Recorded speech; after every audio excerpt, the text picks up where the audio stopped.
Hey, what's happening, family? It's your man, Mark Black. Welcome to Sucka-Free Saturday. Y'all already know what time it is.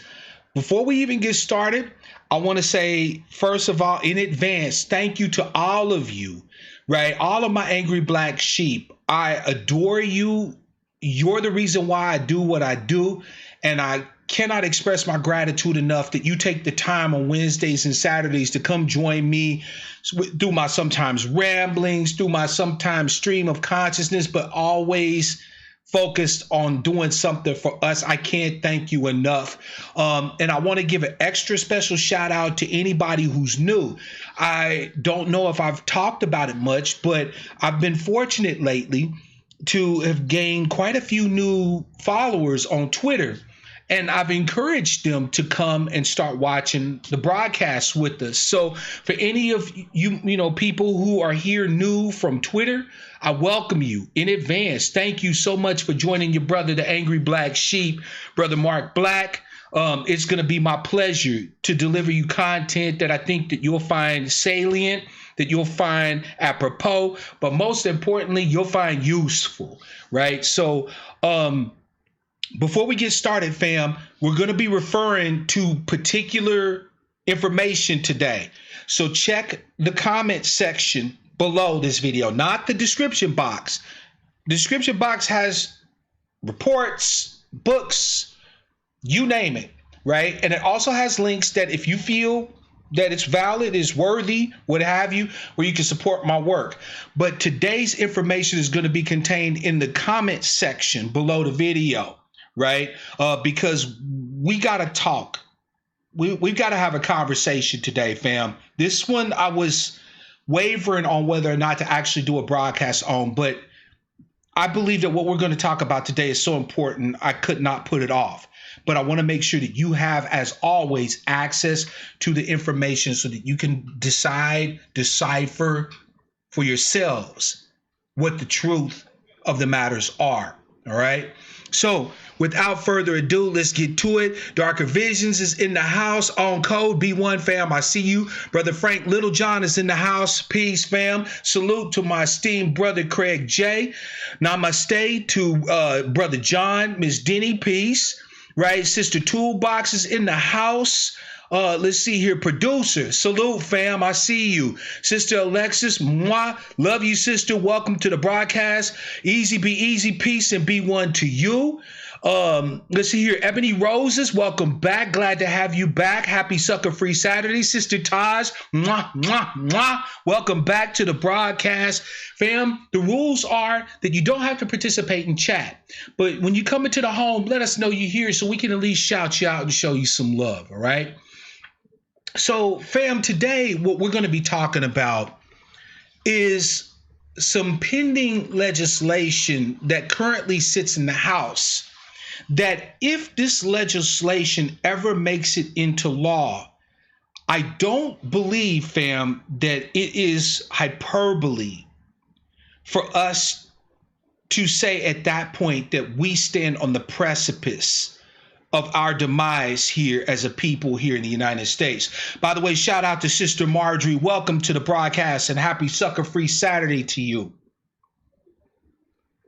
This legislation, fam, came to my attention after watching a video that someone posted on Twitter of Tucker Carlson from Fox News. I was going to say faux news.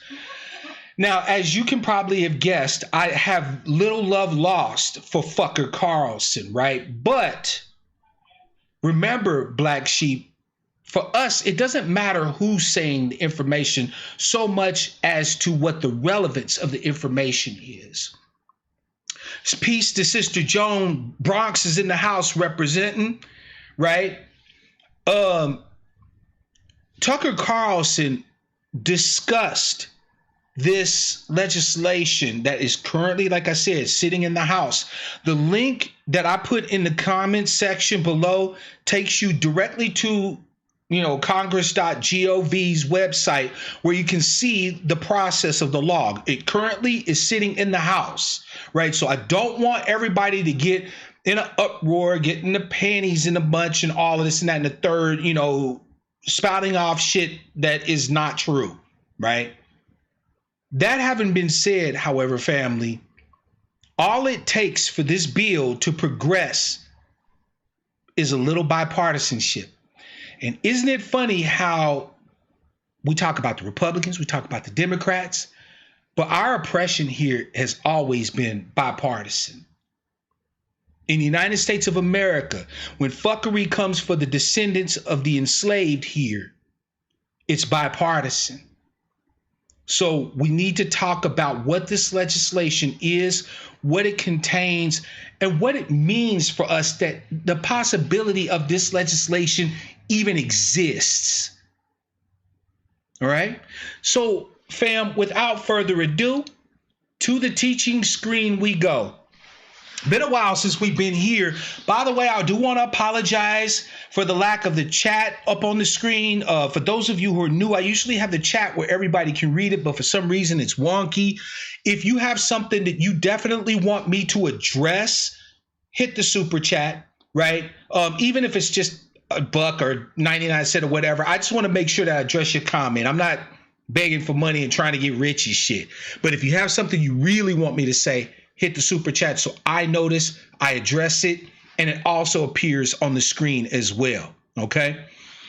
But as you can see here, fam, this is from the 116th Congress, right? Which is the current Congress. H.R. 5383. By the way, shout out to CKD. I see you, fam. Welcome to the broadcast. This is a bill to reform the process for enforcing the immigration laws of the United States and for other purposes. Peace, Sister Tiffany. Welcome. Now, before we get into this, fam, this bill, right, is called the New Step Forward, right? Let's see here. Ms. Denny said, sorry, Mark, I'm watching the news, but I'm still a little slow on bipartisanship. Can you explain a little what it means? Yes. Bipartisanship means the two parties work together. Partisan means party, bi means two, right? So it's the two parties working together. Name Again said that they just saw this on Fox, right? You probably saw Tucker Carlson, and now it's become a thing. I think he had a debate with an attorney who's been discussing this same Mark, thing. I'm watching the news, but I'm still a little slow on bipartisanship. Can you explain a little what it means? Yep. So that's why you should use the super chat, because it then reads out what it is that you're trying to say so that I can address it. Now, Sister Sherry's in the house, by the way. Welcome. And looks like we've got a new subscriber. Thank you, Malik. I'm glad you joined the herd. We are glad to have you. Unsunken One is in the house too as well. Peace. This bill, fam, this bill is essentially going to alter the way that immigration law is practiced here in the United States. And trust me, when we go to it, you will see it's not in a good way. It is not in a good way. And the reason why, fam, that it's important that we understand this legislation is because if this legislation, and don't worry, we're going to go over it. I'm asking your patience in advance, fam, because we are going to go over this pretty much line by line.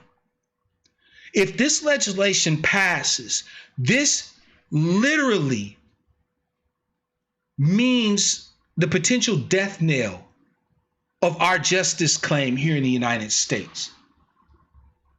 So for those of us who have been fighting for restitution for our people, who have been struggling for reparations for all of the generations of the unpaid debt, this legislation right here puts the nail in the coffin of our justice claim. And this cannot stand. I'm not being hyperbolic here, fam. You will see as we go through this that I am not being hyperbolic. I am not going to exaggerate. We are going to examine this shit for ourselves. Right? Name Again said, couple this bill with sanctuary cities, with the sanctuary states that are appearing. This shit is problematic, fam. So let's get into it. Here you see who it is that are the sponsors and the co-sponsors of the bill. It was Jose, I believe his name is Jose Garcia of Illinois, right? But you got Pramila Jayapal. You got Ayanna Pressley, who's on board with this. Raul Grijalva, to name a few. Rashida Tlaib, Ilhan Umar, of course, AOC is in on this one, right? And you have quite a few others. Napolitano, some names that you're familiar with, right, have agreed to co-sponsor this legislation. So as you can see here, it gives a short title, The New Way Forward Act, right? Now, let's take a look at the sections here. Title 1, end mandatory detention and require probable cause for arrest, right? So the first subsection of this eliminates the use of any type of privatized entity that owns or operates a detention facility for aliens, right? And it'll terminate any existing contracts 3 years after the enactment of this as law, right? This is what this section says here. Let me highlight this for you. Right? So this is basically saying that any people who are detained under any immigration law cannot be put into a for-profit or privatized detention facility.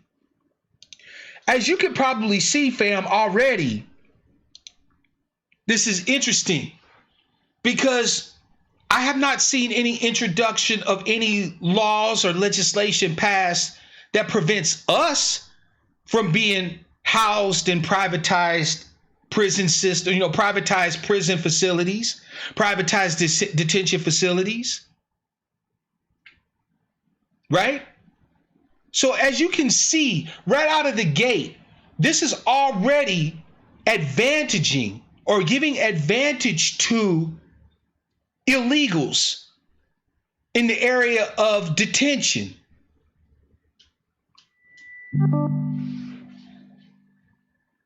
Peace and power to you, brother. Thank you, fam. I appreciate you, Big Poke Dog. And thank you, Sister Toolbox. I see you as well. Yes, Sister Toolbox said this would mean we cease to have physical borders. Fam, I wish Sister Toolbox was exaggerating, but the actual effect of this is just about that. This would mean we cease to have physical borders. That's right. On a pouting face. That's right. So let us continue, fam. This talks about in subsection B, non-secure detention programs. So not only are they saying that they do not want undocumented or illegals to be housed in detention facilities that are privatized in any way, shape, or fashion, but that if there is any way possible, right, that they do not want them to even be housed in non-residential facilities, or no, not housed, but not provided services by privatized non-residential detention related entities. So you can't lock them up in privatized facilities, but even people that would be providing services for them cannot be privately owned. What this means is, fam, essentially is that from the moment they have their first interaction with our immigration enforcement apparatus, it will be on your and my dime. From the very first, from Jump Street. Period. Let us continue. Now, this here, I want you to pay attention because when you see parts like this in any type of bill, you have to make sure, fam, remember, I'm a trained paralegal, so I'm going to walk you through how we read this stuff, how we interpret this stuff. I know it's fucking boring, and I appreciate you in advance, but I want to make sure that you're just as knowledgeable as I. When you see sections like this, right, what this is saying is that there is already existing law that is written into the United States Code. Specifically, this part refers to this. Right? 8 USC section 1226, right? That's Title 8 of the United States Code, section 1226. Section 236 of that right? So 1226 refers to Section 236 of the Immigration and Nationality Act, which is legislation that was previously passed.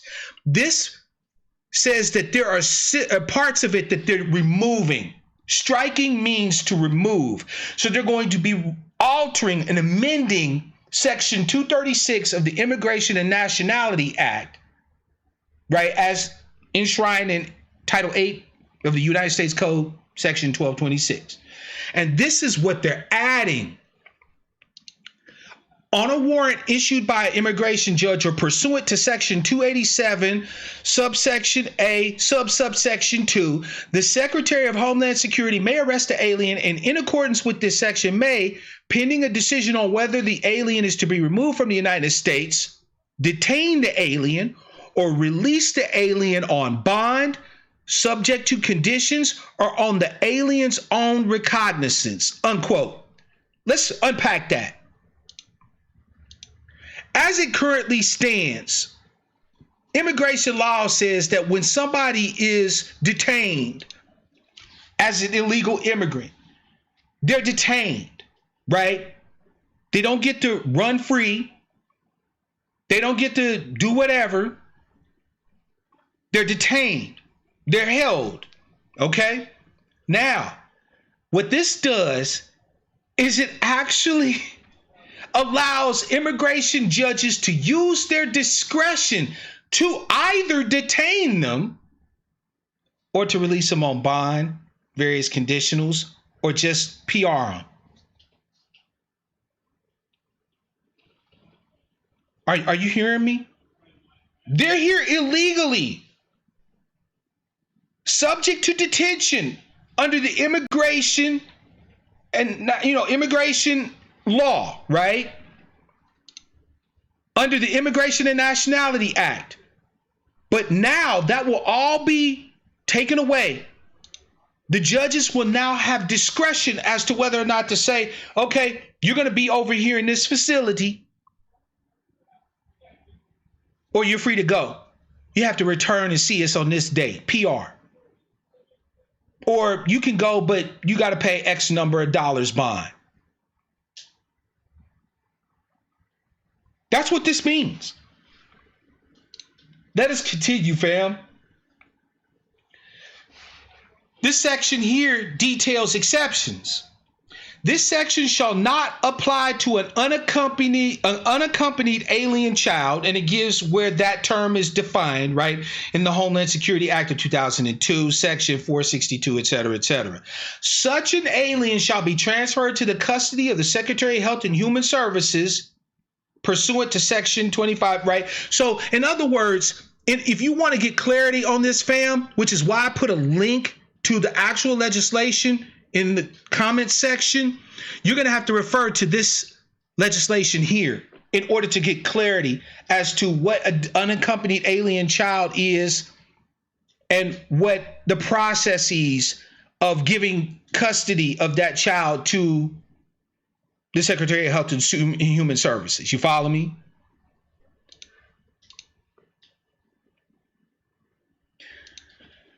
Let's continue. Custody and bond determinations. Not later than 48 hours after taking an alien into custody, the Secretary of Homeland Security shall make an initial custody determination with regard to that alien and provide that determination in writing to the alien. If the Secretary determines that the release without conditions of an alien will not reasonably assure the appearance of the alien as required or will endanger the safety of any other person or the community, the custody determination under this paragraph will impose the least restrictive conditions as described in paragraph 4. Well, what the hell does that mean? What this basically means is they got 48 hours to determine what they're going to do with an illegal alien. All right. Now, if they're not sure if the alien would return, if you release them or whatever the case may be, then whatever it is that they determine that they do to them has to be the least restrictive thing they can do, right? As defined under paragraph 4, right? Well, let's look at paragraph 4. Least restrictive conditions required. If an immigration judge determines, pursuant to a hearing under this section, that release without conditions of an alien will not reasonably assure the appearance of the alien as required or will endanger the safety of any other person or the community, the immigration judge shall order the least restrictive conditions or combination of conditions that the judge determines will reasonably assure the appearance of the alien as required and the safety of any other person and the community, which may include secured or unsecured release on bond or participation in a program described in subsection 1. Fam, I thought we couldn't be assured that they would return or, whatever. So why are we still talking about a secured release or unsecured release? So we can't trust that the alien's going to show their ass back up for court. But at the judge's discretion, they can still be released. Even if they present a danger to the safety of another person or the community at large. Fam, y'all see me. I'm not making this up. You're reading it yourself. Sherry, this bill isn't bipartisan as far as I'm aware. I don't know if any House Republicans have co-sponsored it. And again, make sure you go to congress.gov using the link that I provided you in the comments section, and you'll see the progress. You'll be able to track the progress of the bill. You'll be able to investigate who the sponsors and co-sponsors of the bill are and so on, right? Do not depend on anybody's word on this. I need for us, if we've never exercised any intellectual rigor, any intellectual strength, we have to understand this shit right here, fam. We have to.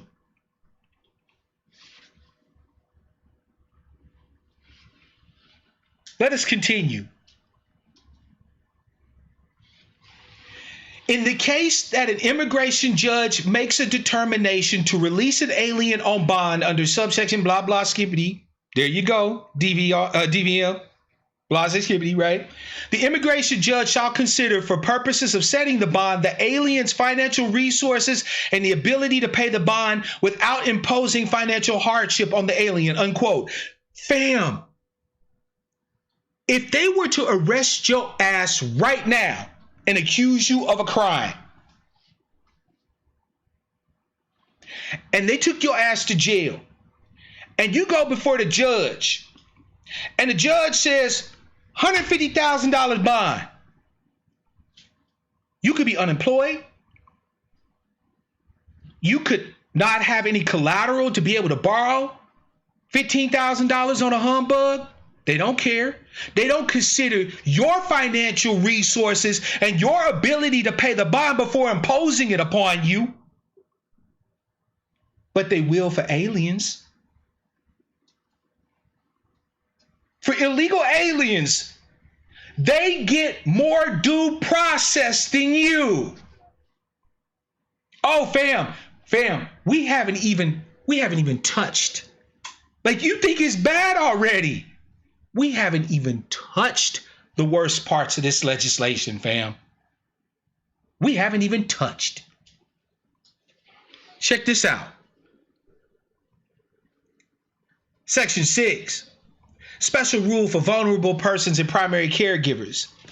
In a case in which an alien who is the subject of a custody determination under this subsection is a vulnerable person or a primary caregiver, the alien may not be detained unless the government shows, in addition to the requirements under paragraph 3, that it is unreasonable or not practicable to place the individual in a community-based supervision program. Okay, so we got two things to unpack here. First, we need to determine what is considered a vulnerable person. Because remember, fam, like I always tell you, words have meanings. In this subsection, the term vulnerable person means an individual who is A, under 21 years of age or over 60 years of age. B, is pregnant.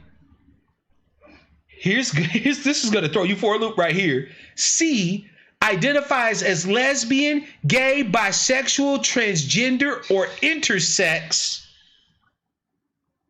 Pause. So you encounter ICE, and they have reason to suspect that you are in the country illegally. You are an illegal alien. All you have to do to not be detained, to not be locked up, is just say, "Yo no comprendo, officer. What are you talking about? Me? Little old Miss Me?" When you a dude. You just have to put on the front like you queered in a $3 bill. No slight to my gay, lesbian, transgender, bisexual brothers and sisters. But even y'all have to recognize that this is bullshit. And if you can convince these folk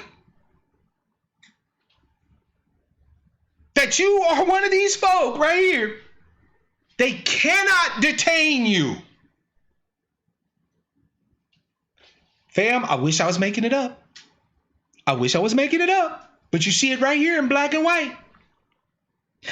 D, the victim or the witness of a crime. E, has filed a non-frivolous civil rights claim in federal or state court. F, has a serious mental or physical illness or disability. So if they detain you, or if they, get their hands on you, and let's say that you're an amputee, if that is determined that you have a serious mental or physical disability, they can't detain you. G, has been determined by an asylum officer in an interview conducted under section blase, right, to have a credible fear of persecution or reasonable fear of persecution under Title 8 Title 8 CFR, Code of Federal Regulations, right? Sections 208.31 or 241.8E, right? And what this means is that if you're claiming asylum, right? Because remember, fam, they try to tell us all that, hey, these people aren't, trying to just, they come from places where they could be killed. They're just trying to claim asylum. So, of course, G speaks to asylum seekers, which, fam, whether you like it or not, is an honored thing in every nation for the most part across the planet. That any nation you go to, by world law, right, like by UN laws and precedents and stuff like that, you can seek asylum in a nation. All right. So subsection G covers that. Right? This one's going to mess you up right here, though. H, has limited English language proficiency and is not provided access to appropriate and meaningful language services in a timely fashion. So you don't speak the language very well, but you're an illegal alien. And they get hands on you. If they can't, in a timely fashion, which is open-ended as hell, provide you with some sort of interpretational processes or able to translate information for you, they have to release you.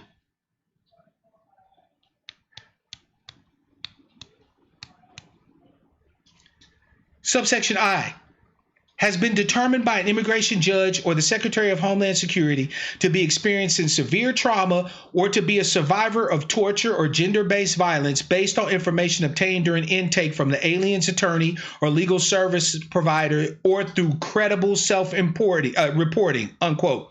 So subsection I says that if you are experiencing trauma, right, or you've survived torture, right, or violence that was directed at you because you come from a country where women might be maltreated, or whatever the case may be, that they can't detain you. Now, they make that determination based off of information that they get when they do their initial interview, either from your attorney or whoever it is providing you legal services, or if they just believe you through credible self-reporting.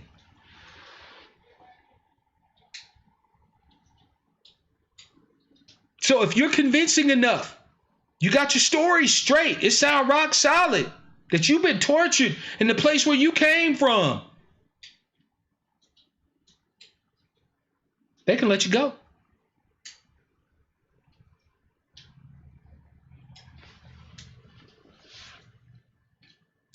Oh, but here's something else to note.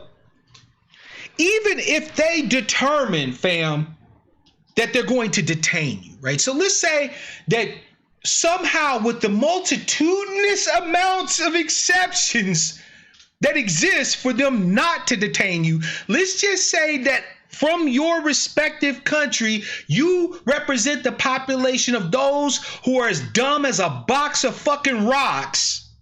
And you somehow or another, in all of the previous categories before, weren't able to get free. Even if they decide to detain you, they have to determine 60 days later whether they should continue to keep you.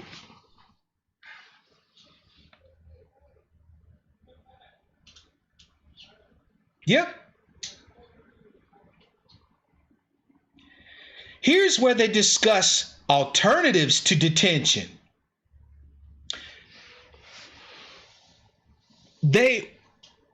The Secretary of Homeland Security will establish programs that provide alternatives for detaining aliens, which will offer a continuum of supervision mechanisms and options, including community-based supervision and community support, meaning that they just put you back with your people. You think your people gonna enforce for Uncle Sam? You think they're gonna enforce the rules on you? That you can't leave here, you can't go there, this, that, and the third. So you're in a community, program where they provide you housing and provide you food, this, that, and the third. And Sam says, now you got to keep them here. And they go, see, you think they're going to honor that shit? The secretary can contract with NGOs to provide programs including case management, appearance assistance, screenings of people who have been detained, so on and so forth, right? It goes on, fam, but it talks about here, for example, that they have to have a probable cause hearing to detain you, right? So they can get initial hands on you, but in order to keep you, they have to establish probable cause to keep you, right? And these sections here describe what rights that an officer or an employee of DHS has, right? They can interrogate you, they can arrest you, so on and so forth, right? They talk about what do you do if you believe that someone has a probable cause, this, that, and the third, right? But here's the thing. In Section C here, they repeal mandatory detention.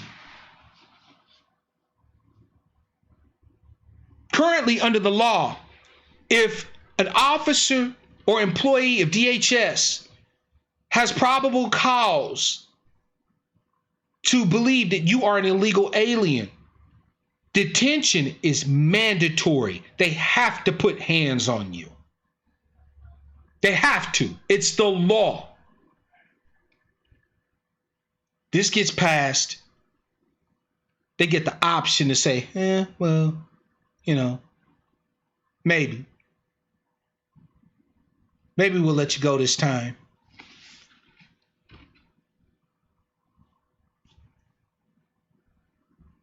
That's what all this legalese means right here.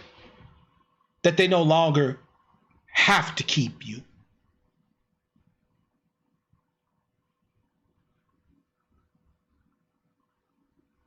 Yep.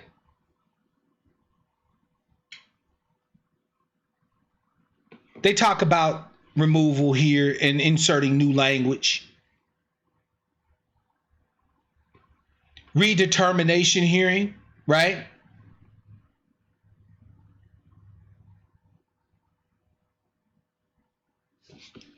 This is interesting right here Presumption of detention. For purposes of the hearing under subparagraph A, the alien shall be detained during the removal period unless the alien can show by a preponderance of the evidence. Pause. Preponderance of the evidence is a legal term, fam.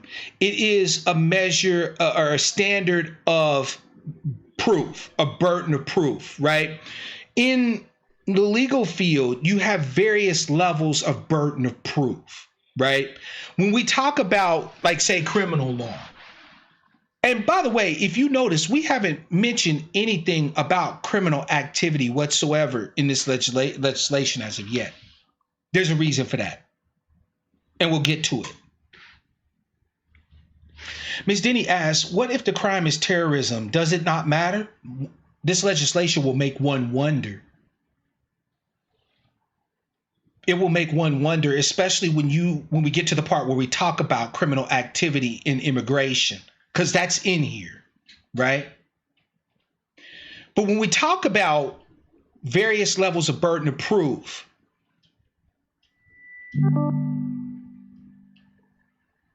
what if the crime is terrorism? Does it not matter? When we get to the part where we talk about burden of proof, when you talk about in criminal cases, the burden of proof is beyond a reasonable doubt. That means that in any criminal case, the state has to establish that any reasonable person who was examining the evidence of the case would have to assume guilt before this person can be found guilty. But by a preponderance of the evidence is a phrase that just simply means, is it more likely or less likely true? It is a lower standard of the burden of proof. It's a lower standard of evidence. So if they can show by a preponderance of the evidence that the alien's removal is not reasonably foreseeable and that the alien does not pose a risk to the safety of the individual or to the community, then the alien pending removal shall be subject to supervision, except as provided under paragraph 7. Any alien who has been detained during the removal period shall be released from custody pending removal, subject to individualized supervision requirements. So even if they decide that you are going to deport you, they don't get to hold you. You're still supervised.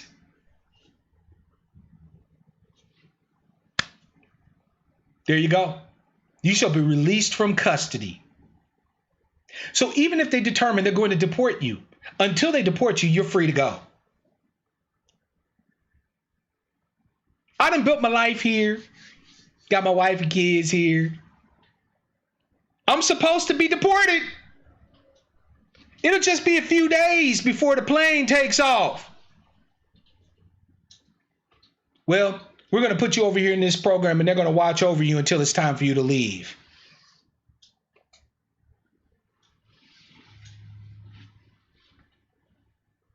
We're reading it here first, fam.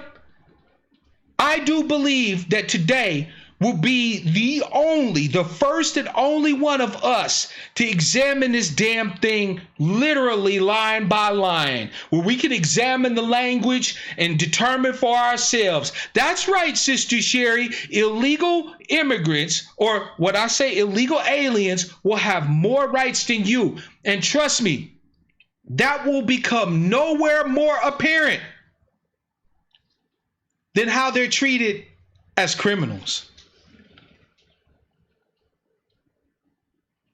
The statute of limitations, right, just says here that, they shall not be, entertained 5 years after the date, blah, blah, skippity woo woo. Okay, Title 3. And if you want this section, you want to read more about the statute of limitations, please do. It's important information. Just for the sake of brevity, fam, I'm skipping by it. But it is important information. Please make sure to read the legislation for yourself. Let's go to Title 3. Because one of the things that the sponsor of the legislation, as well as the people that are pushing for the passage of this legislation, are wanting to do, in their words, is in the criminal system to deportation pipeline. Pause. If you are an illegal alien and you are breaking the law in the United States of America, and our law enforcement apparatus puts hands on you, they're able to get their hands on you, they're supposed to deport you, right? You're here illegally. You have not gone through the process to the back of the line for you, right? Okay. So what the hell is criminal system to removal pipeline, you might ask? This actually addresses illegal aliens who commit criminal acts while within the confines of our borders. You know, gangbangers, rapists, thieves, murderers, check kiters, forgers, prostitutes, whatever. Those who are committing criminal acts, this addresses them. So let's get into it, fam. Inadmissibility based on criminal and related grounds, right? It talks about some language that's supposed to be strike from the relevant sections, right? So it talks about deportability based on criminal offenses, right? So now, let me give you the rundown kind of where this is at, right? Because I read some of the actual laws that this is talking about. Under current immigration law, anybody that has committed what are called aggravated offenses, right? Aggravated offenses are just the type of offenses that you might think. Murder, all that other crazy shit, right? Okay. Or have committed criminal acts that are immoral, child molesting, child trafficking, rape, child rape, etc., right? They are to be deported. Period. Point blank, the end. Okay? But they actually amend deportability based off of criminal offenses. They amend the law. Currently, if you get an aggravated felony, which means that you've committed certain felony offenses and your sentence is over a year long, you will serve your sentence and be deported. But they strike that in this legislation. In the matter preceding subparagraph A, by striking means and inserting means of felony for which the term of imprisonment of not less than 5 years is imposed, unquote.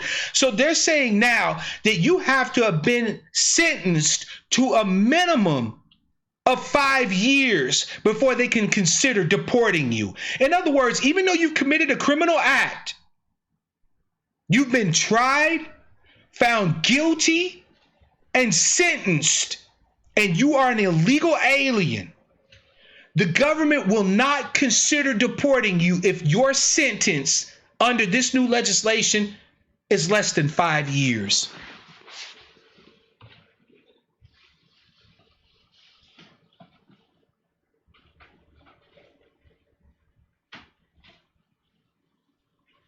Yep. And it talks about here convictions. Basically, in the law, if you're convicted, right, then deportation is imposed, right? But if, let's say, you were charged with a criminal offense, but it was dismissed, or you were previously charged with a criminal offense, served your time, got out before a detainer from ICE came, and so they didn't have hands on you, and you were able to subsequently petition a court to get it expunged, sealed, deferred, etc. then they cannot use that as grounds to deport you. You could have had previous interactions with our law enforcement system, and that can't be used as grounds to determine whether or not we currently deport you. And this is on your current offense, by the way.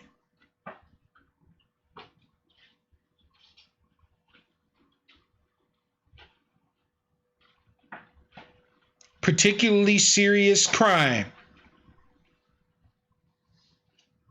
Less than 5 years. They keep repeating that. So you have to have been sentenced to at least 5 years. Fam, there are people in this country that have committed manslaughter who have been sentenced to less than 5 years.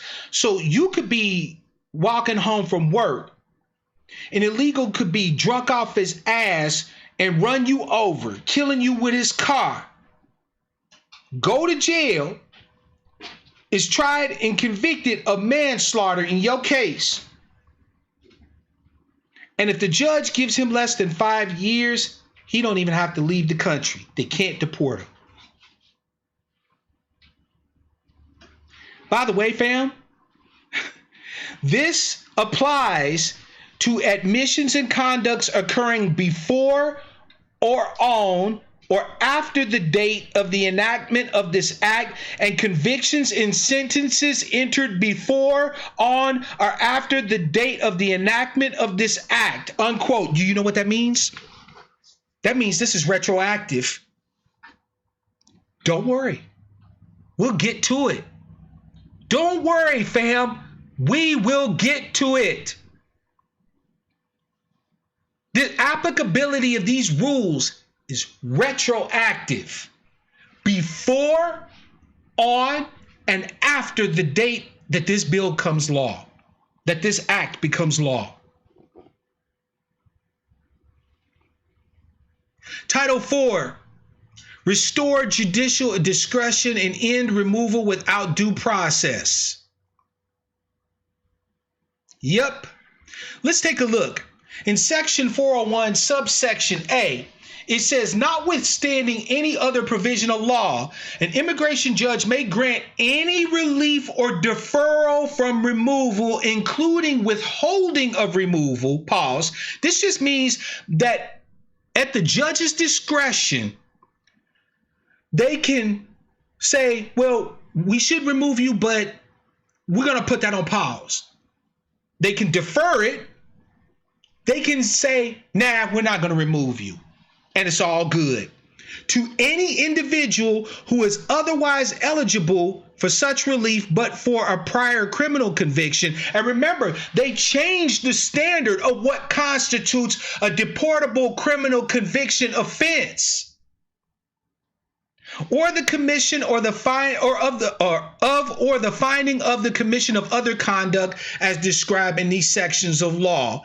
They have exercised a discretion appropriate in pursuit of humanitarian purposes, to assure family unity, or when it is otherwise in the public interest, unquote. So if the judge is feeling exceptionally, empathetic that day, or somebody can say, but my family, or just when they think it's just in the public interest, they can say, nope, we're not removing you. You will not be deported. Talks about the removal of aliens who are not permanent residents. And it makes some amendments. Please, again, fam, read the relevant sections of the U.S. Code. You can find the U.S. Code online. Don't make me have to do everything for you. You can find the U.S. Code. All laws in the United States you have access to, either through a public library or a law library at your local college, or most legal jurisdictions now have their relevant codes. Like up here, Washington State's a revised Code of Washington, RCWs. You can find that online, right? You can find the USC online. Research the relevant sections of the law that are amended with this bill, right? Here we go. Prohibition against performance of immigration officer functions by state and local officers and employees. Here it's getting interesting, fam. And see, I know what you're thinking. A lot of you is thinking, oh man, it's the Mexicans or the Hondurans, right? It's the Africans. Unsunken one, no, it's right. There's people from Britain who are here illegally. Motherfuckers from France who are here illegally. People from Lithuania who are here illegally. This ain't just brown people. This ain't just African immigrants. This is motherfuckers from all over the world, fam. Let's check this out. Section 501, local enforcement. They changed the Immigration and Nationality Act, right? Remember Title 8, USC 1357G is amended to read as follows. The officer and employees of any state or any political subdivision of a state are prohibited from performing the function of an immigration officer in relation to the investigation, apprehension, transport, or detention of aliens in the United States or otherwise assist in the performance of such functions. Fam, this means that every city becomes a sanctuary city under this legislation. Don't believe me? This piece of the legislation means that let's say that you go to your county clerk, right? And you filing some paperwork. And your county clerk asks you something that could possibly relate it to your status as an immigrant. Oh, I noticed your name. You hardly speak it. Are you an immigrant? Or, we need all forms of ID, including your green card. They're not allowed by law to do that, according to this. They're prohibited from investigating. They can't ask you any questions related to your status as an immigrant or your nationality. They sure in the hell can't help anybody put hands on you or detain you. Not to mention the fact that any type of officer of any state, meaning sheriffs, state police, etc., will not be issued any warrants that they can enforce that have to do with immigration. That's what subsection 2 says. More importantly, it says here that federal, state, and local law enforcement officials are prohibited from entering into the NCIC database or its incorporated criminal history databases information that relates to an alien's immigration status.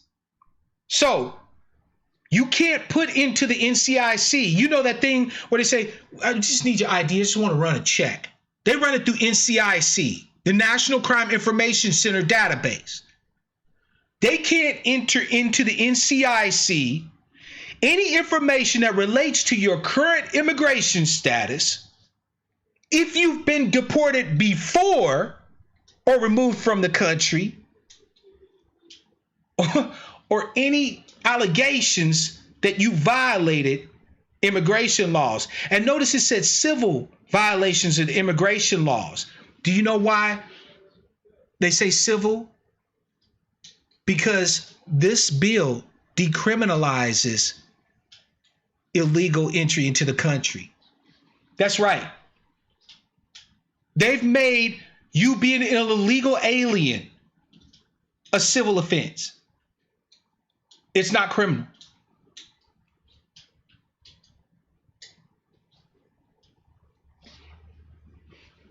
Any current information related to aliens who have this information in the NCIC has to be removed from the database not later than 90 days after this act becomes law. So if they have any current information about whether you've been here before and kicked out, what your current status is immigration-wise, whether you're under any pending civil, because it's no longer criminal to be an illegal alien with this legislation, they have to remove that information from the NCIC.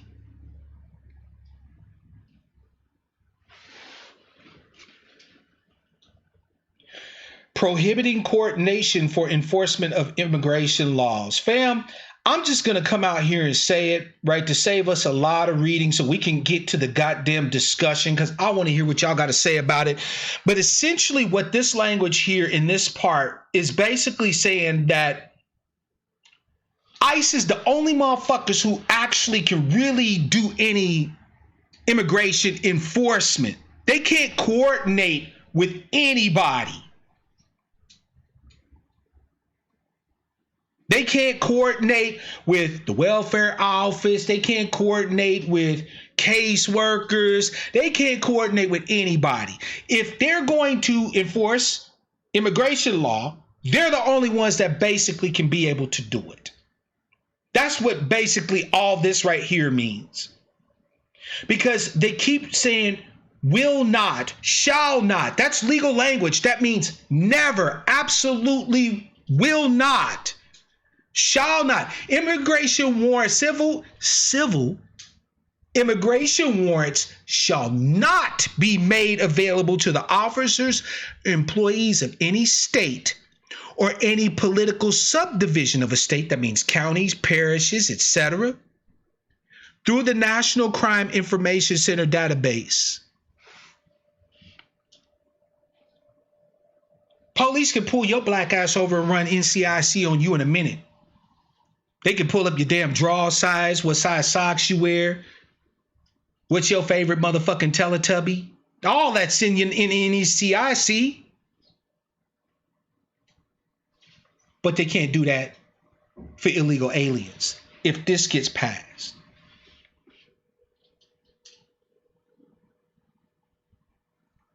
Here we are, fam. Before we continue, I just want to say one quick thing. We'll come back to this. But before we continue, I just want to say something real quick. I'm reading the chat. Don't think I'm ignoring you. By the way, shout out to everybody that I didn't say hello to. Miss Rab is in the house. Tiffany's in the house. Black Man 903 is in the house. My brother Travis, also known as Black Dollars University, is in the house. I see y'all, fam. Are you starting to finally get it? What I mean by that, let me clarify. There are those of us who espouse certain types of political understandings or certain types of political philosophies or certain political strategies that involve continuing to engage with the people whose party these people are associated with. Right? I.e. the Democrats. Pause. I'm not talking about being on no Blexit shit. I'm not Candace Owens and, Coleman Cruz Hughes and the Coon Brigade.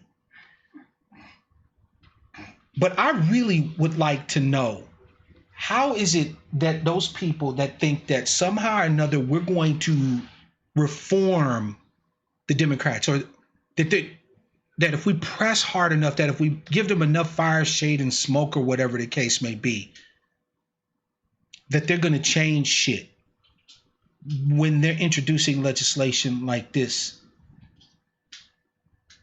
Do you really think that a party, by the way, this legislation has 40, I think it was 40 or 41 co-sponsors, something like that, 40. I didn't count them all, but it was like in the 40s. And I think all of them, to a one, I haven't checked, so don't quote me, but I think all of them, to a one, are all Democrat. Tell me what you think the odds are that we will have some degree of leverage over them when they're already working legislatively, not to push forward your justice claim, not to push forward your agenda, but to wipe your ass off of the playing board. Because make no mistake about it, fam, make no mistake about it, you are not motherfucking xenophobic to acknowledge the fact that if this legislation ever makes it into law, we are done. Our people, us, the descendants of the enslaved here in the United States, ADOS, whatever the fuck you want to call us, if this passes, we are finished.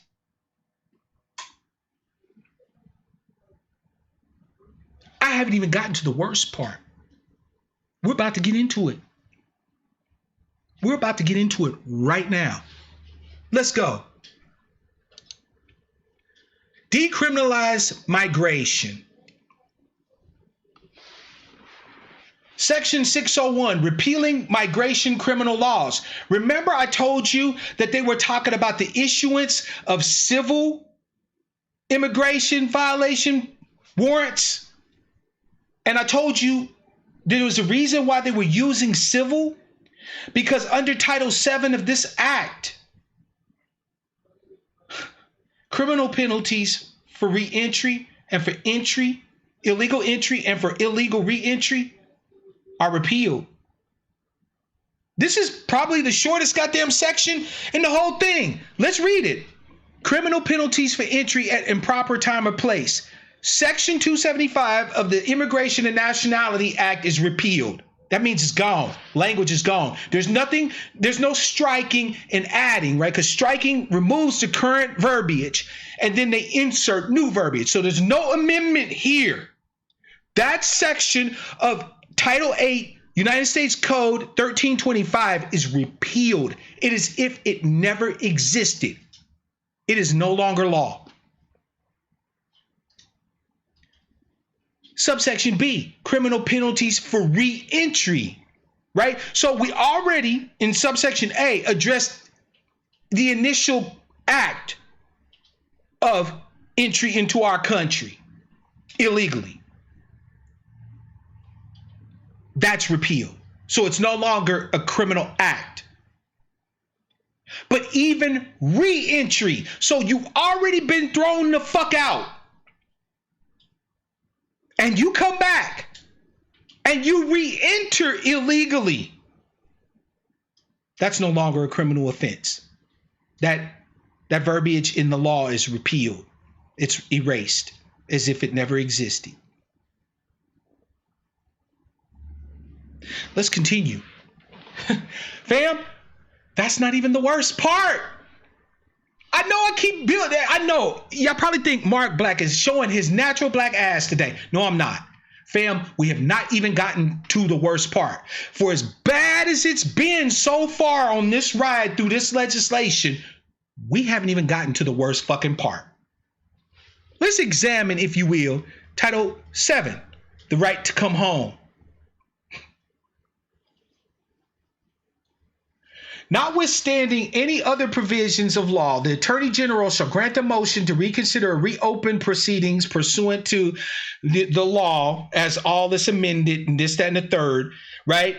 With respect to any alien who on or after April 24th, 1996, pause.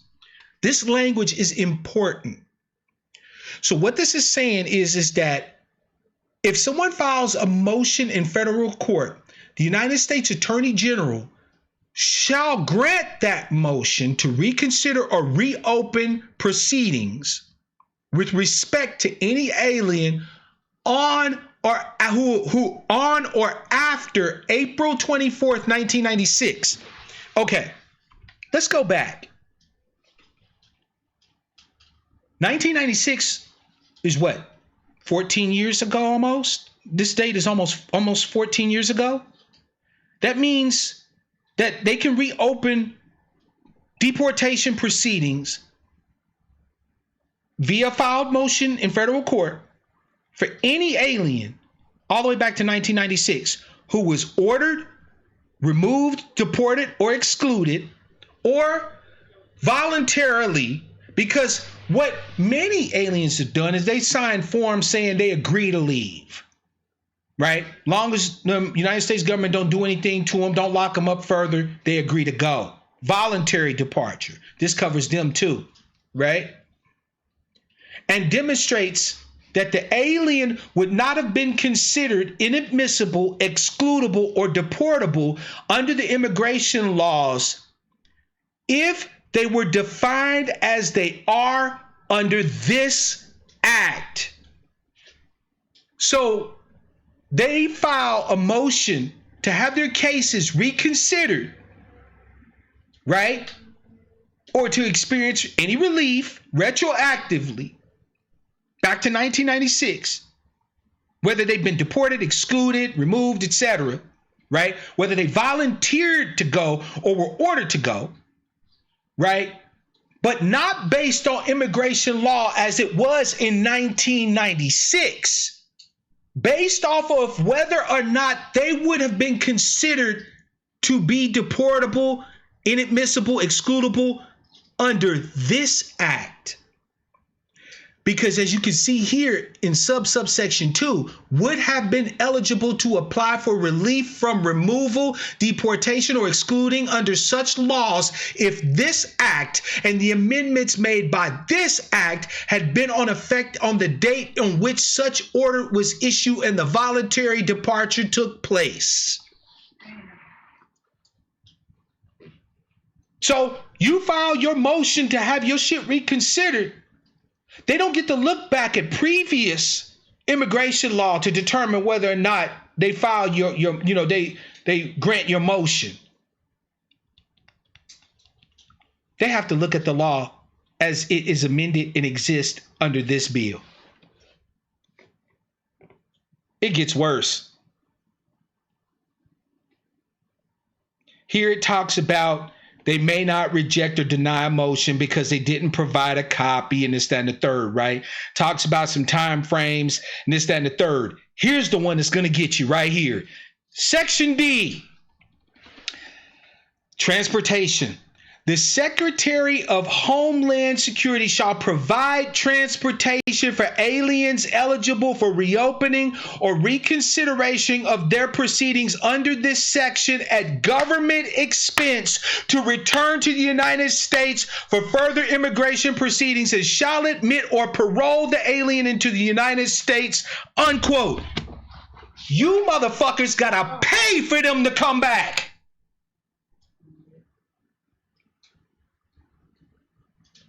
You have to pay. You have to foot the bill for them to come back. We've already thrown their ass out. They gone. You have to pay to import them back. Jesus. Stop me if I'm making it up, fam. Am I tripping? Like, is Mark Black just talking out his ass? I mean, did I just read what I just read? The Secretary of Homeland Security shall provide transportation for aliens eligible for reopening or reconsideration of their proceedings under this section at government expense.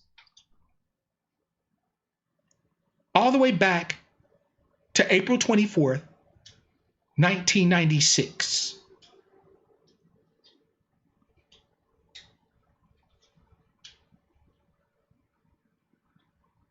You got to pay. You got to pay to import illegal aliens back to your country. You got to pay. And when they get here, they got parole. Parole is just legalese, meaning we're not going to do anything to them under the law. They're not violating any type of law by being here.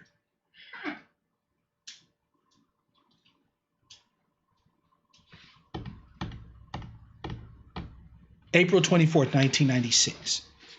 Every single illegal alien that wants to have their case reopened, reconsidered, will not have any issue with that. And not only that, but they get at our expense a trip back to the United States on our dime.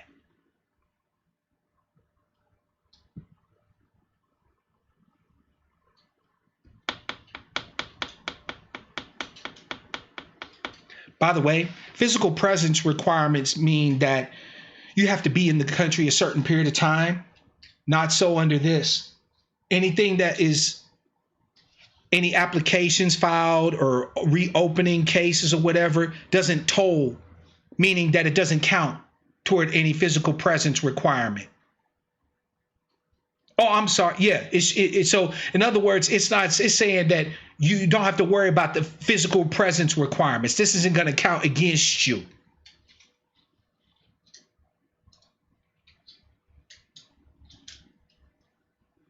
Notwithstanding any other provision of the Immigration or Nationality Act, any denial of a motion to reopen or reconsider submitted pursuant to this section is subject to de novo. That means a new judicial review in federal district court having jurisdiction over the applicant's residence, or in the case of an applicant who was removed from the United States, to the last known residential address of the applicant in the United States.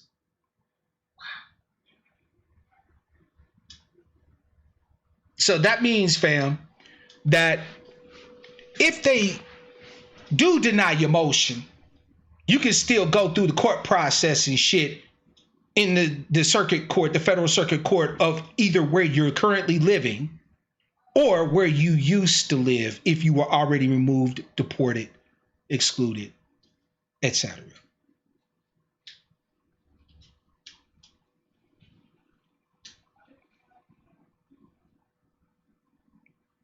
You were here with me. We read it together. We looked at this together. I wish I was making it up. Let's review before I open up the lines, all right? Before I open up the phones.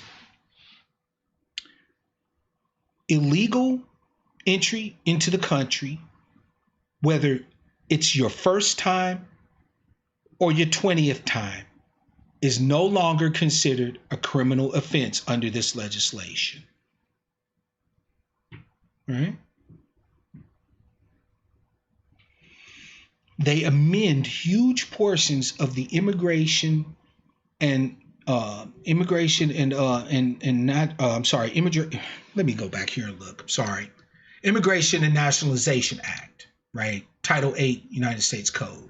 They amend huge portions of it to give judicial discretion to immigration judges to prohibit your immigration status, previous immigration issues, and so on and so forth from being utilized against you criminally, to alter even what is considered criminal enough to deport you, to force basically only the federal government through the mechanism of DHS and ICE to enforce immigration law, to prohibit anyone else from assisting the federal government via ICE in enforcing immigration law, to do everything short of detaining you, and even where they have to detain you, to review those detainers every so often and decide whether or not to keep you or let you go, to extend the amount of criminal sentence time that you have to serve from 1 year to 5 years in order for it to require your removal from the country. If you have already been removed from the country, retroactively, all of this stuff applies. And if you want, you can actually demand on our dime to come back and revisit your case all the way back to 1996, April 24th, 1996.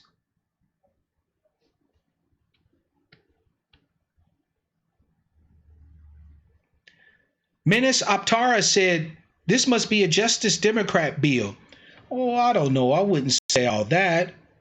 But I do think that it's a little bit interesting that Rashida Tlaib, Ayanna Pressley, Ilhan Umar, and Ocasio-Cortez, the squad, are all co-sponsors of it.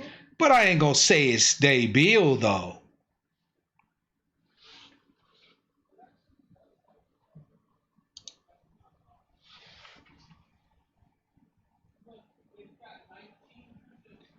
Fam, understand me. This is currently in the House. I've said that already, and it's not law. It's currently in the House of Representatives. But let's say that your sainted Dems find some miracle motherfucking way to pull their bacon out of the fire after the damn impeachment debacle, after the disrespect to us. And they're not only able to gain the White House, but are also able to gain the Senate. Even if it's only until the next midterms, right? They gain a supermajority. So they got the House, they got the Senate, and they got the White House. They only need that until the next midterms, 2022, to essentially write you the fuck off. And you thought that 2053 was bad, fam? You thought that what we're facing in 2053, if we don't get our justice claim honored, was bad? This will make sure that 2053 isn't even something we have to worry about. This gets passed, and you'll be seeing little black babies starving in the motherfucking streets with kwashiorkor, swollen bellies where their bodies are feasting on themselves. I'm not exaggerating. I'm not exaggerating here when I say that. And with this newfound base of the Democratic Party rising ascendant,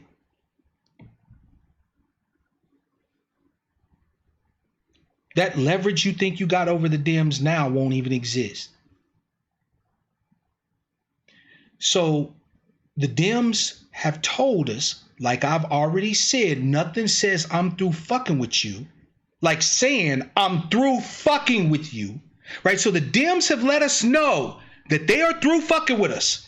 They're done. They don't want to hear no more talk from us. They don't want to hear shit from us. What they want us to do is suffer in grace and silence, but they're optional about the grace.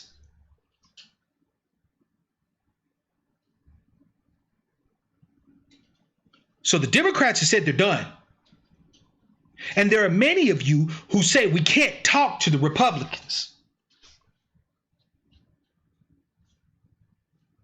So tell me where our political advocacy is supposed to happen. Where's the space for political advocacy when you have a party that has key members of its caucus pushing bullshit legislation like this?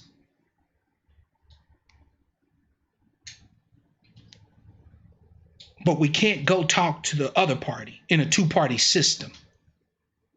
Don't want to be associated with them damn MAGAs. Where's the space for political advocacy? Make it make sense to me. I'm open to be convinced. I just showed you the evidence. The Democrats are done with you.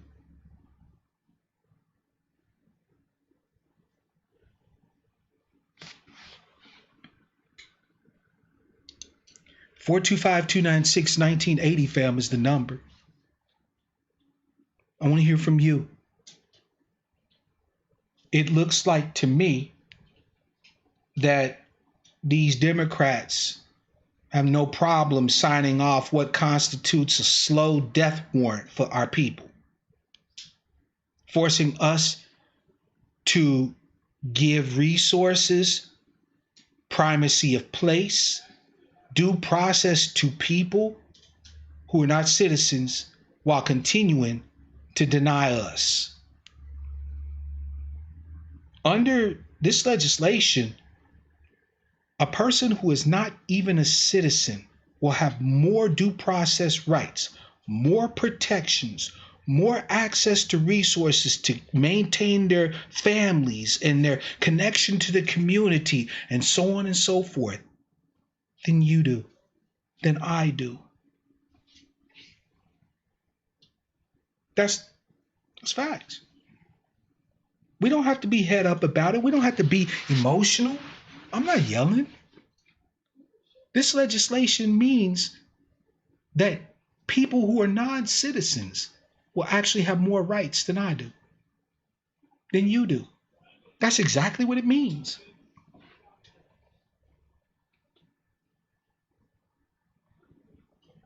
And it was the Democrats.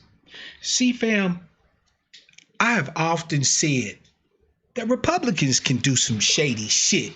They can do some real shady shit to us. But in order to really hurt us, it takes a Democrat. Think about it. Think about it, fam. Under Reagan and the archdevil Herbert Walker, we got crack. We got the beginnings, the stirrings of some degree of a drug war, right? But it took Clinton to give us mass incarceration. It took Biden to give us 3 strikes. Under Reagan and Herbert Walker. Oh shit, looks like we got a call. Let's do this.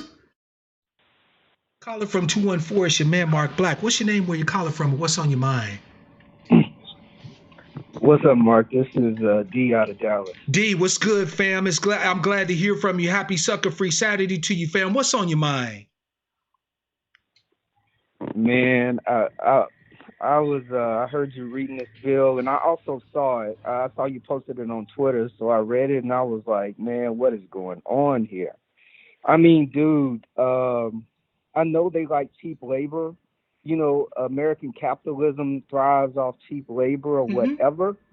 But the thing is, man, we're competing for them for limited resources, limited opportunities, limited jobs, man, and we're already at the bottom.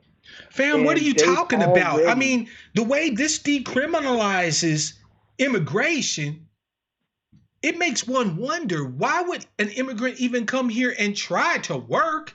You could come here and rob and pillage and rape and pretty much do whatever. And they're not going to deport you. But even if they do ultimately decide to deport you, you can just come right back in.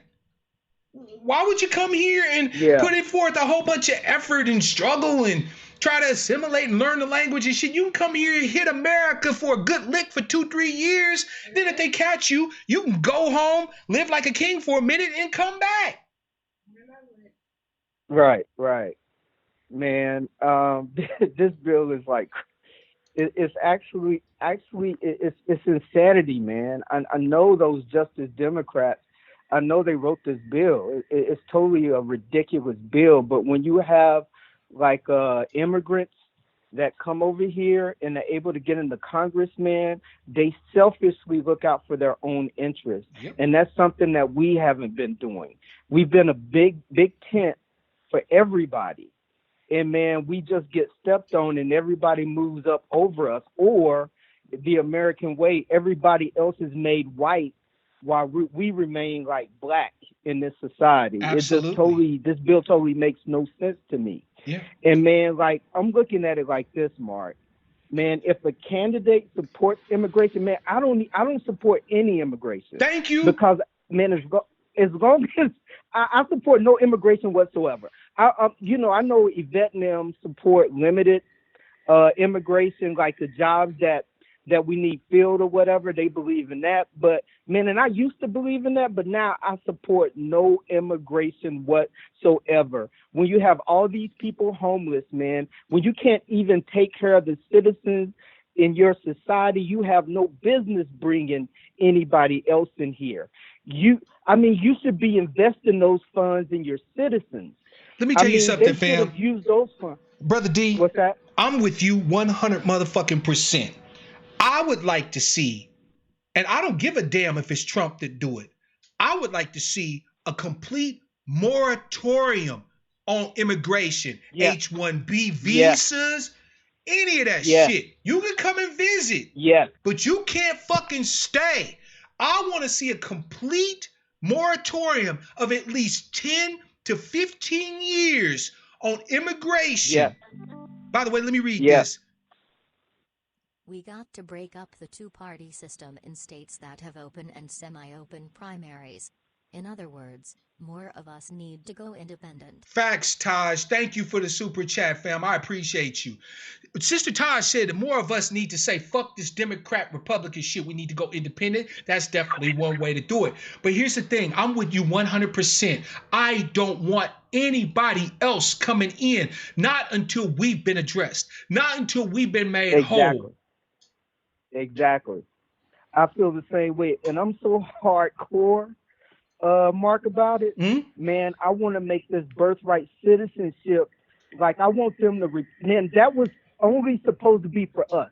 Just make it for us. Fam, it is actually only for us. Like, you don't, a lot of people don't know this, but there is no law actually that gives birthright citizenship.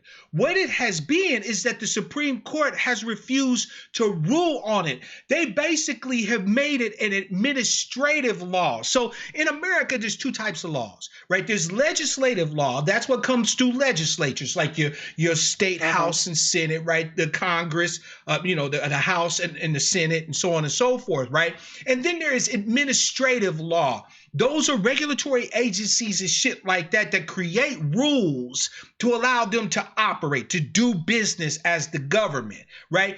Birthright citizenship is not a law. It is basically administrative. The American government has just essentially acted as if it's a law. But the Supreme Court has never ruled on whether or not the 14th Amendment allows for immigrants and their babies to come, be born as citizens. It was for us. Right. It's specifically for us, man, and that needs to be, they need to make a decision on that. Yeah. Because this birthright citizenship is ridiculous. You got people taking vacations on here that are pregnant and having their babies here and flying back once they have their babies here. And you have these other people, these illegal immigrants coming over here and having babies over here. And so that they have anchor babies, so they're always connected to the United States. Man, this stuff is insane and it's ridiculous and it has to be stopped. Thank you. Man, I don't like the Republicans because we always talk about Republican, Democrat plantation. But, man, dude, I might just vote Republican, man, just to stop this illegal immigration. Fam, that's your right. Don't let nobody vote shame you, fam. If you feel like that, at least in this particular matter, the Republicans speak more to your interest than the Democrats do, which I would argue is as clear as glass at this motherfucking point. If you decide to vote Republican, fam, do it with my motherfucking blessing. Do it whole hog. Because at some point, right, we are going to have to deal with the fact of the disrespect, the absolute disrespect. I mean, this goes beyond disrespect from the Democrats, fam. This is essentially writing us the fuck off. Right. Man, it will destroy us, man, if this goes through, man. I like what some of the things that Tom Steyer is saying about reparations and all that. Yep. Man, but he has to take that support for immigrants and all that stuff. He has to get rid of that, Facts. man, or I won't even support him. And he won't. Man, you got to get rid of that immigration stuff. He won't. And I'll tell you why he won't. Because here's the thing, right? We have failed to understand that the Democrats are operating from a game plan that they developed all the way back earlier last decade, right? Because this is the 20s now. Last decade, with the rise and the advent of Black Lives Matter, they made it clear, the DCCC made it clear in a memo that they are to listen to us, to commiserate. Oh, it's so bad. It's so, I'm so sad. But to offer us nothing. In 2015, the DCCC, right?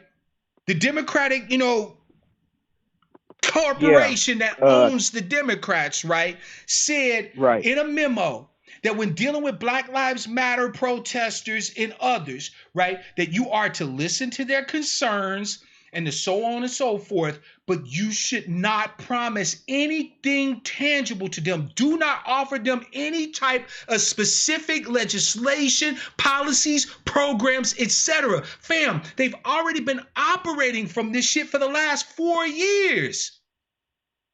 Yes, yes, they have. And I see, man, Tom Perez, who is the leader of the DNC or whatever, man. And I know that dude comes from an immigrant background himself. Mm-hmm. So they're getting tangible policy, and we're getting lip service, and we're getting all this universal stuff that's supposed to help everybody. Yeah. Man, like if you're going to give us universal policy, you give those immigrants universal policy. Give them lip service about immigration or whatever, and say we're going to cancel the student loan, and we're going to do this for you. We're going to do this, but and give them nothing of this immigration bill. Man, Don't you know give what? them If you a legal rights. immigrant, right? If you have listen, I am not a xenophobe. If you are here legally and you have gone through the process, right? You have done the steps, you have went through the efforts, and you receive as your reward the citizenship that you have worked your ass off to get, I salute you. Welcome. Welcome to America, and may it bring you everything that you thought you could have and then some. Those people, though, that have gone through the process should feel more fucked over by this than anybody. Yeah. Yeah. You done jumped through hoops. Right. Look, I'm a veteran. I know guys in the military that were from other countries who signed up to serve and put their ass on the line for the opportunity to be Americans. I respect the shit out of that. They put some skin in the game, you dig? They went through the process. And now, after they put forth all this effort, worked their butts off to become American as anybody else, this is the fucking thanks they get. This is the spit in the face that they get. If I was one of them, I would be madder than a motherfucker at this. Right. I would too. And Mark, you see all that energy they have as far as like supporting their rights and trying to get policy and legislation passed for them. Yeah. You know what? Why didn't you have that same energy wherever you're from, whether you're from Guatemala, El Salvador, Mexico? Why weren't you doing that over there? So, because if you would have did that over there, maybe you would have made a better country for yourself like we were forced to do. Who had it worse than us, Mark? Nobody. Can you answer that for me? Nobody. Look, that answer is easy. Nobody. Nobody's had. You know what I'm saying? Look, I was talking to somebody, and I told them, because they were talking about Black History Month. I said, Black History Month. I said, Black History Month is bullshit. And they was like, what are you talking about? Don't you want to honor? I said, no, I have no problem with honoring my heritage, honoring my ancestors, and so on and so forth. But what the fuck do you mean Black history? My history is American history. You can't even talk about America without talking about me and mine. That's right. You up there talking about make America great again. We're the ones that made America great. Yep. We're the ones why people are breaking their necks trying to get over here because of what we made. America would have never been great without us. Facts. So I don't know what this is all about. I just wish these immigrants would do the same thing in their own countries and make their own countries a place where other people would want to flee to and break their necks and drown in oceans and stuff trying to get to, like they are for America, which we made great. We made this country. Everything these immigrants are, everybody that's come over here that's not American, we made them. Yep. We made them from our blood, sweat, tears. As a matter of fact, we made Americans American. Exactly. Right? Even if you a citizen, your people been here since the motherfucking Mayflower. We made you. Right. We made it, man. But I know everybody else is pissed off, man. I'm going to give somebody else a chance to talk. And thanks for letting me on, man. No, D. Hey, I'm going to tell you, fam, before you go, I want you to understand something. Here on Black Outcast Media, right? We're about solutions. Do you understand me? Our Right. anger is going to get us nowhere. We are going to start discussing what the fuck we're about to do. We don't have to Right. discuss it Right. here on YouTube, right? Like, I would rather we start organizing, offline, right? But I want you to Right. take that anger that you have in you right now. And this goes for Jacqueline, because I saw you pop in, sister, and all the rest of you who are pissed off right now to the heights of festivity, right? And I want you Right. to start Right. thinking about where we go from here. What do we do next? Use that anger as emotional rocket fuel to drive our actions. It's not enough for us to just hear about this and be like, man, that's fucked up and I'm so pissed off. No, we got work to do. So I want to leave you with That's that, true. fam. And again, I appreciate you. Thank you so much for being a part of the herd, fam. You are always welcome to call in anytime. And peace to you, fam. Thanks. I appreciate it, bro. Yes, sir. Fam, my email address is blackoutcastmedia@gmail.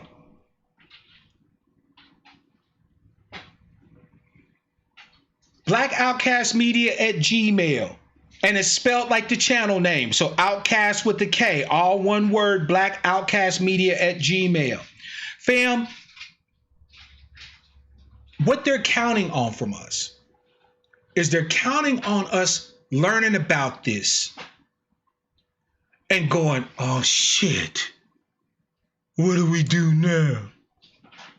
Man, I thought they was on our team. It sound like we fucked, man. That's what they're counting on. That's what they're counting on. But see, here's the thing. And yes, Unsunken One, I'm channeling Anansi right now because anger gets shit done. What they didn't count on was this new reawakening of us as a political animal. And just like the Black Panther we resemble, we are about to stalk all through they shit, playing this the way they want to play it. You want to play it straight, we can play it straight. You want to play it dirty, we can play it dirty. But guess what? Nobody's learned how to play it more painful and more dirty than we have. You done tore your ass thinking that we're going to take something like this and just roll over. The days of us just rolling over for whatever crazy train comes down the Democratic track is over. Y'all done came for the wrong niggers.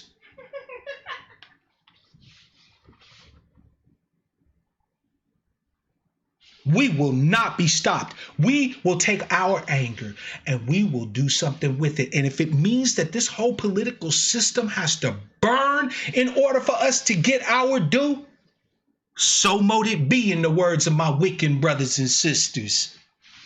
So mote it be. So be it. I mean.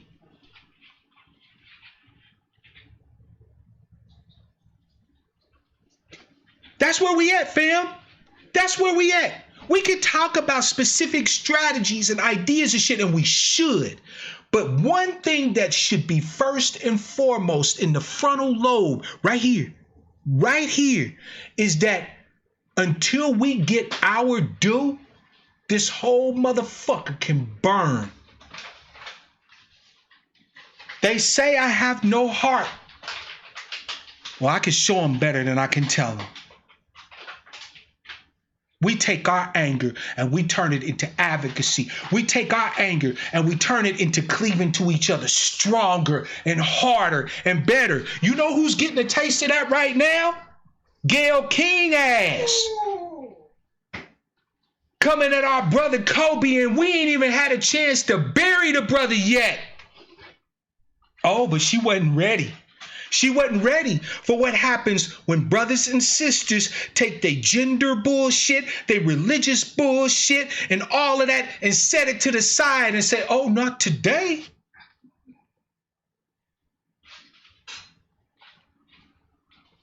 When people from the highest muckety mucks to the people in the mud all come together and say, not today.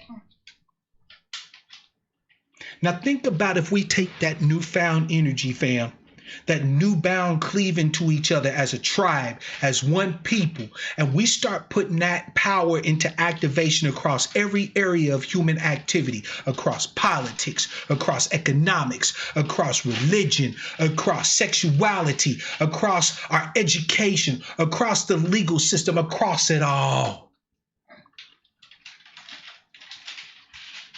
It ain't just enough for them to sit there and say, oh, well, we did a movie about Harriet Tubman, and it's got this anti-Black American Cynthia Erivo bitch in it. Nah, she canceled. And we don't care what role she plays. She ain't us. We ain't fucking with y'all. They wasn't ready. They wasn't ready for the resurgence of the children of the impossible, the ones they counted the fuck out. We done everything we could do to these niggas. They're done. All we got to do is just wait till 2053. You know they're not gonna do anything anyway. Who you think you talking to? My ancestors is the reason why I'm here. I am a child of the impossible, the survivor of the poisonous acculturation you left us with, kicking and screaming that we drug off of the motherfucking plantation. I am not your statistic. I am not your dick on a light switch. I am not your bootlick. I am not here to affirm you. I am not here to uplift you. I am not here to commiserate with you. Until you do right by me and mine, ask me for nothing, because you get nothing.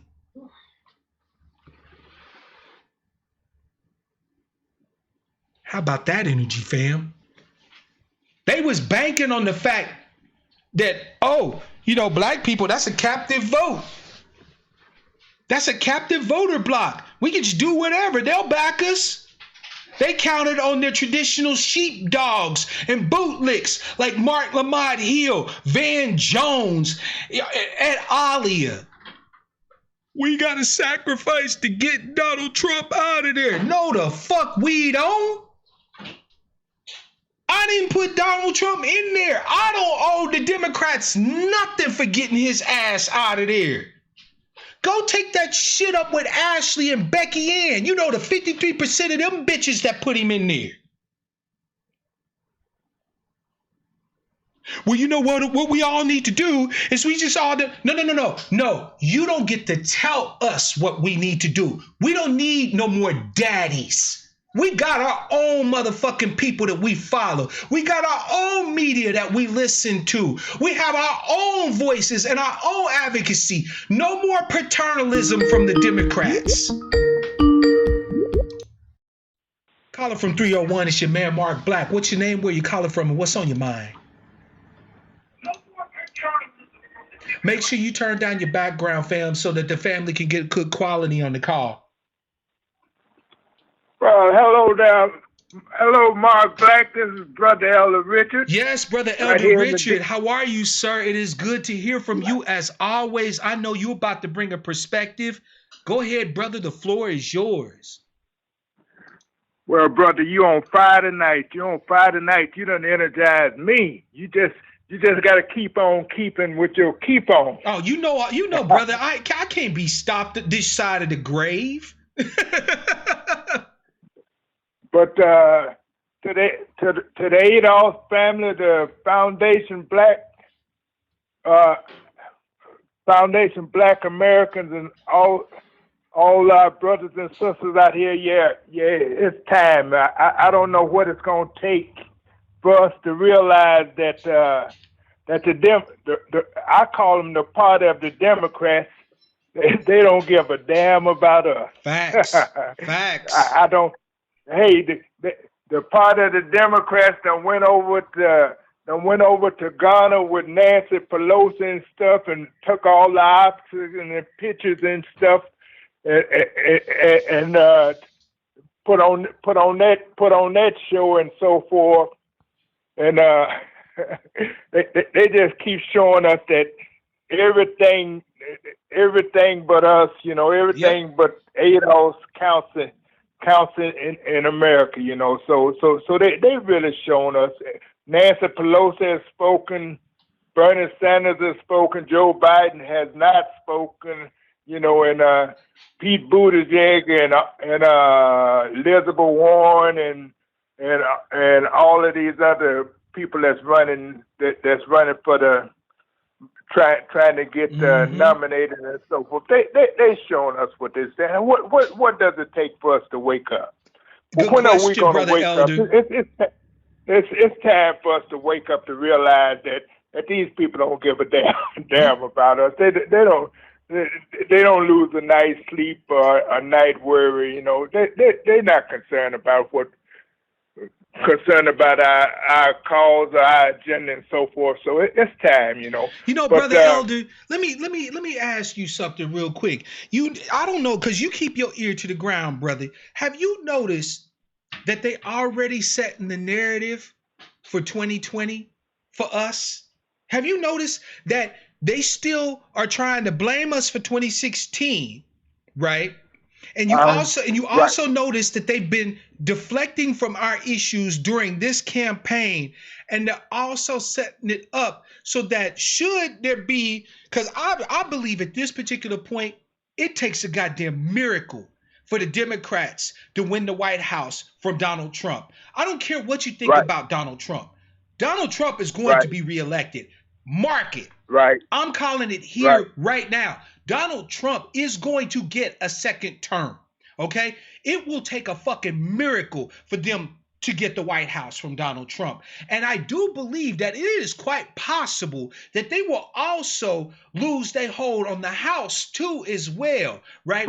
But let's say that there was a miracle and they somehow got the White House.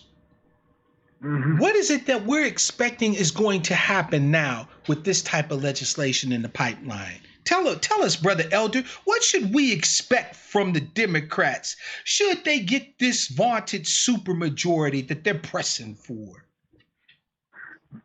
We should. I had an old friend of mine at work used to say expect nothing and you never be disappointed. But I don't know where he came up with that type of logic. But we shouldn't expect anything. But it's time that we begin to strategize what we're going to do. Yes, sir. And who we are going to target. Yep. When we look at the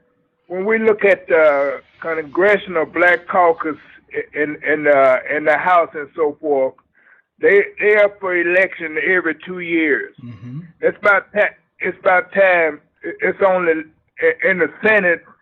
In the Senate, I think you might have. I think it's 3 black senators. I think it may be 3 black, 3 ADOS. Well, not all of them may be ADOS, but 3 black senators in the whole legislative body. There's Corny Booker. He's ADOS, such as he is, right?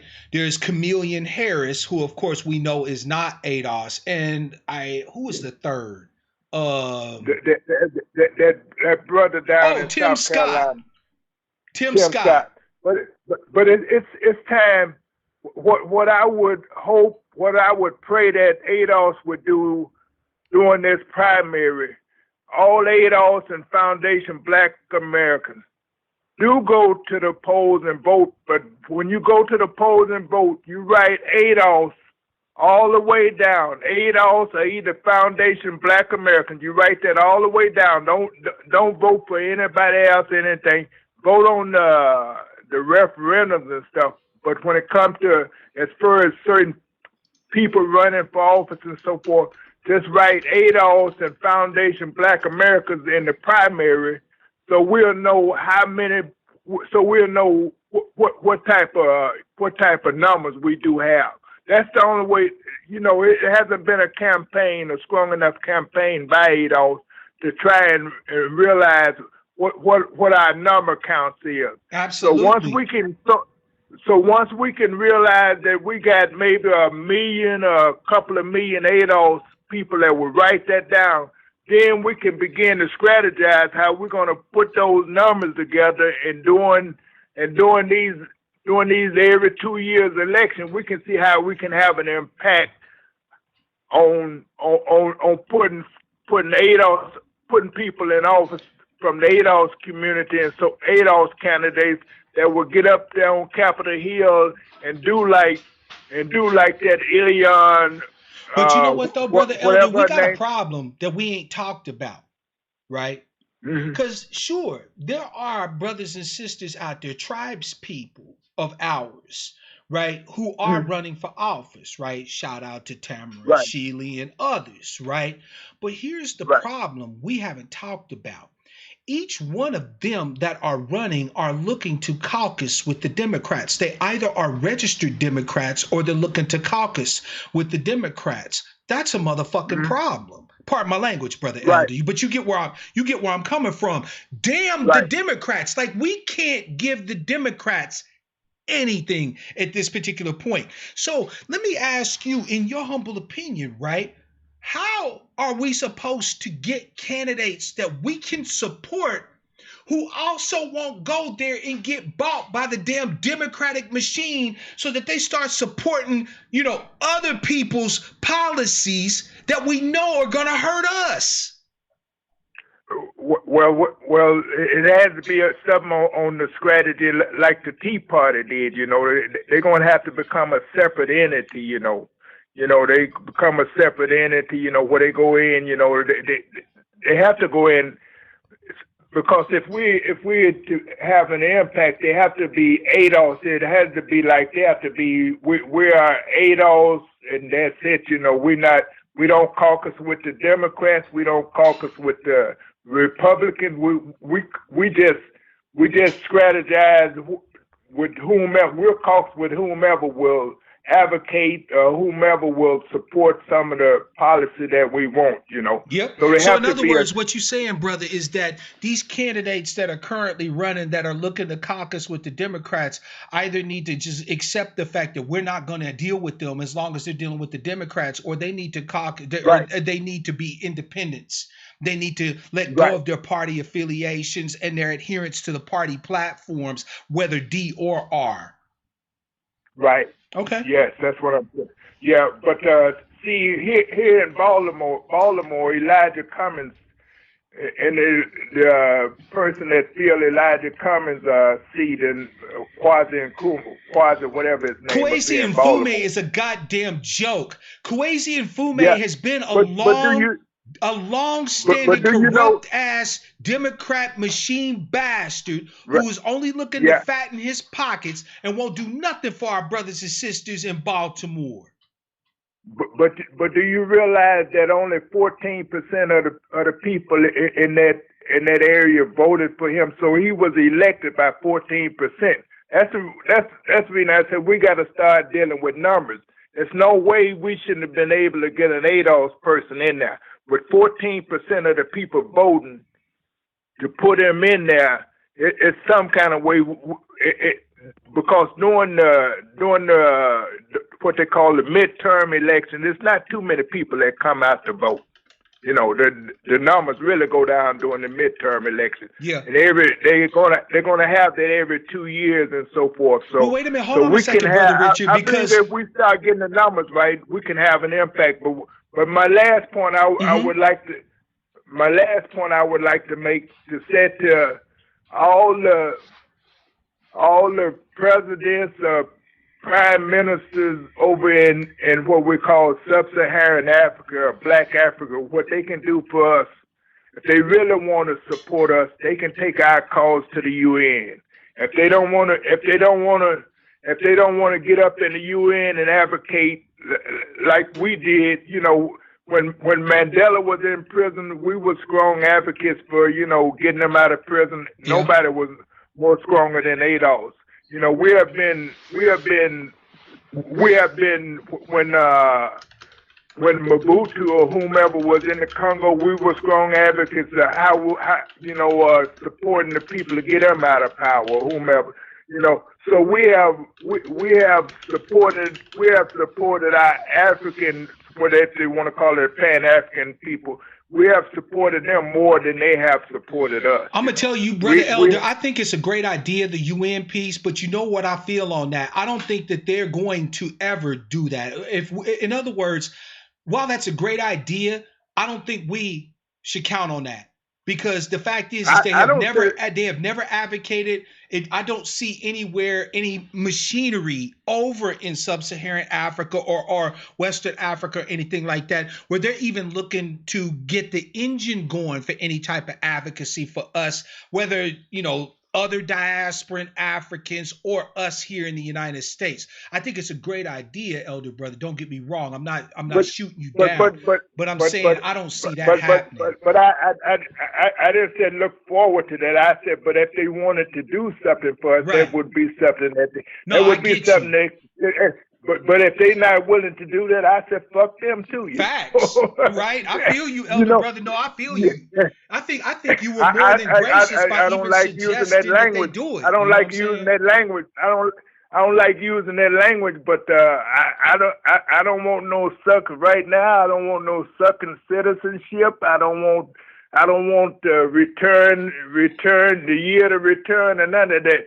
The only thing they can do for me as far as being a member of ADOS right now is to take my case before the UN. What they do, Mike can get the global stage and so forth. But Right. If they don't want to do that, and otherwise, I have no. It's nothing to communicate about. Like Absolutely. fuck you. Ain't nothing to be talked you know, about. I feel it ain't you. nothing else. It's nothing else.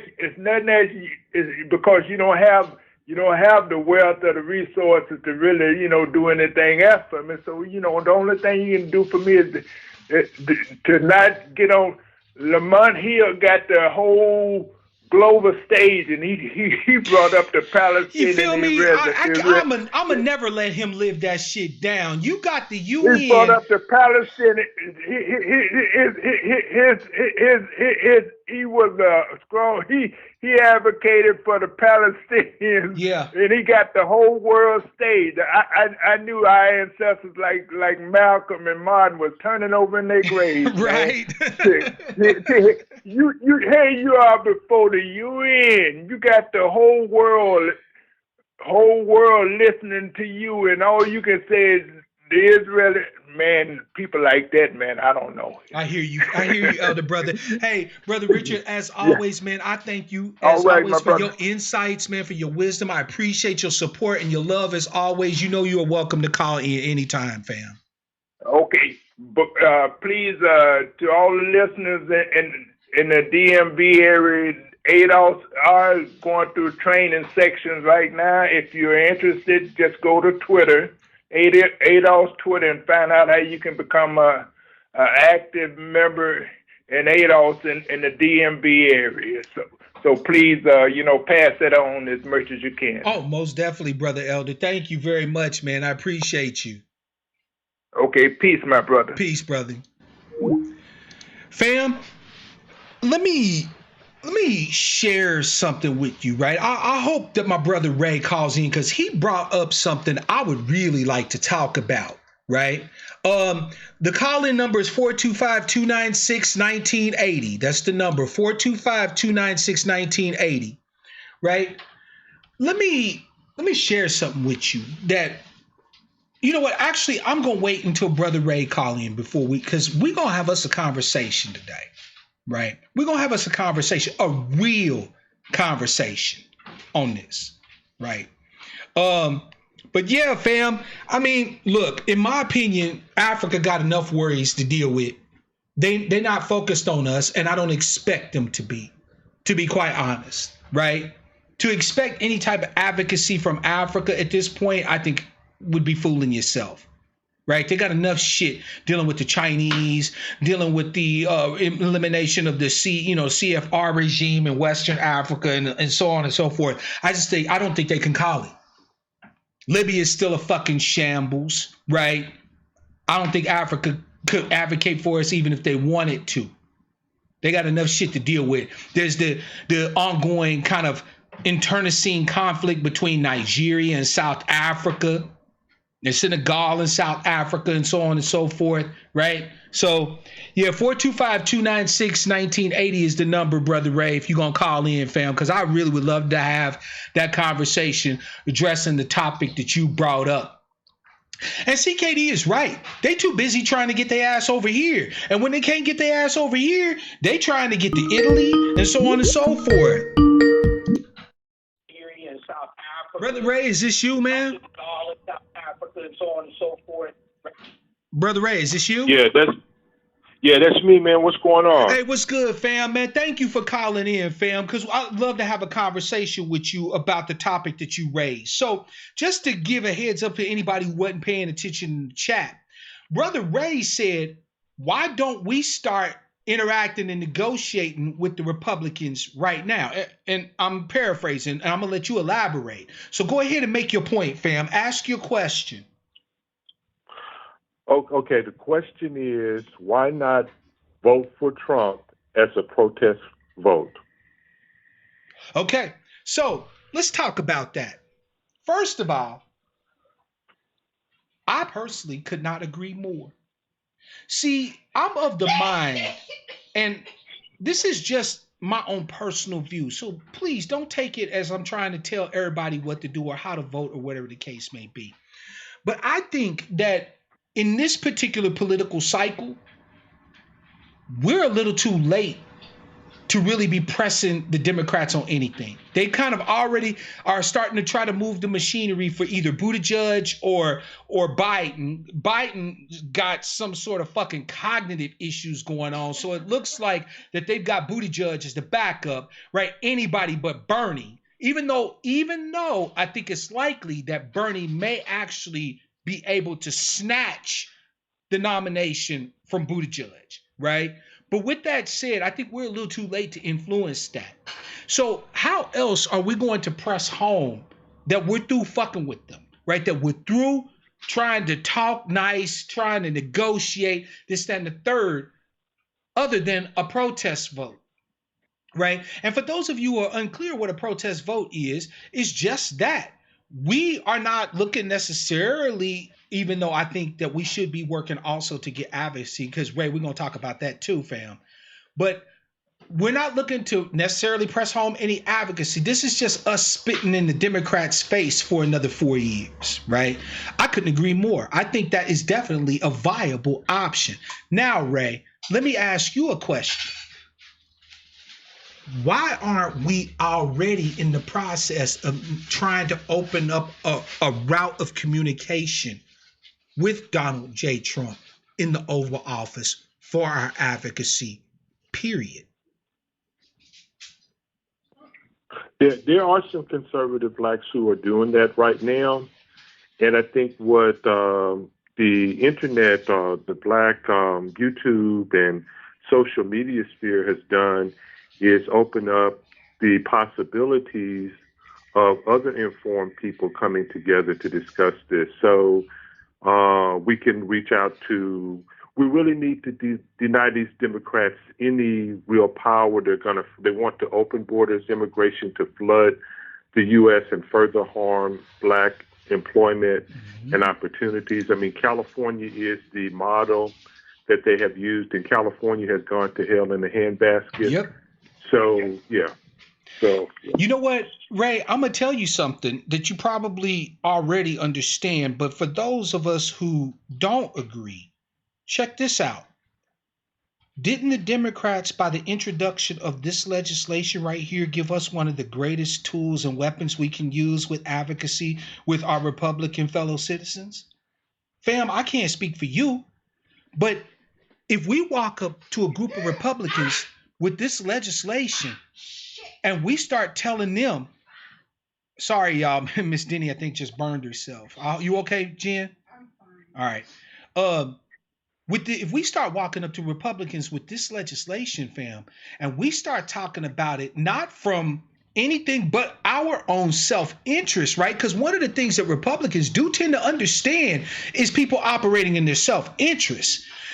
You think that we couldn't start to gain some key influence? And I'm not talking about these Blexit bootlicks who act like color don't exist. No, I'm talking about race conservatives, race Republicans, right? Those of us who understand that black people, for the most part, share a lot of values with the conservatives, but who are for justice for us, we could actually start making some inroads and branches into that side of the house to press home advocacy, not just on immigration and other stuff where we already currently have common interests, but pressing home towards our justice claim. What do you think about that, Brother Ray? I think that would be good. I think that we need to start practicing politics. Politics is about trade-offs. If closing these borders and enforcing these laws gives us breathing room to invest in Black businesses, Trump is investing, $2.5 billion over 10 years in Black universities. That hasn't happened before. But anytime we have mass immigration, that lowers Black employment opportunities. Absolutely. And so now when we have that, we need to practice politics. Politics is not staying in one party through your party. If the party is failing you, then you negotiate with the other party in power and get what you need. That's right. I couldn't agree more. And I think, unfortunately, this year is going to be the make or break of our tribe politically. And let me explain why I think that. Because after 2020, we are going to see two groups of Black folk. We're going to see one group that still tries to cleave with the old ways of political advocacy, protests, marching, petitions, etc. And we're going to see the rise of a new politically awakened, race-oriented group of Black folk that are comfortable operating across both sides of both wings of the political bird in this country, who are about real politics, not idealistic, we want make sure we get peace with everybody else plus us too. Nope, none of that.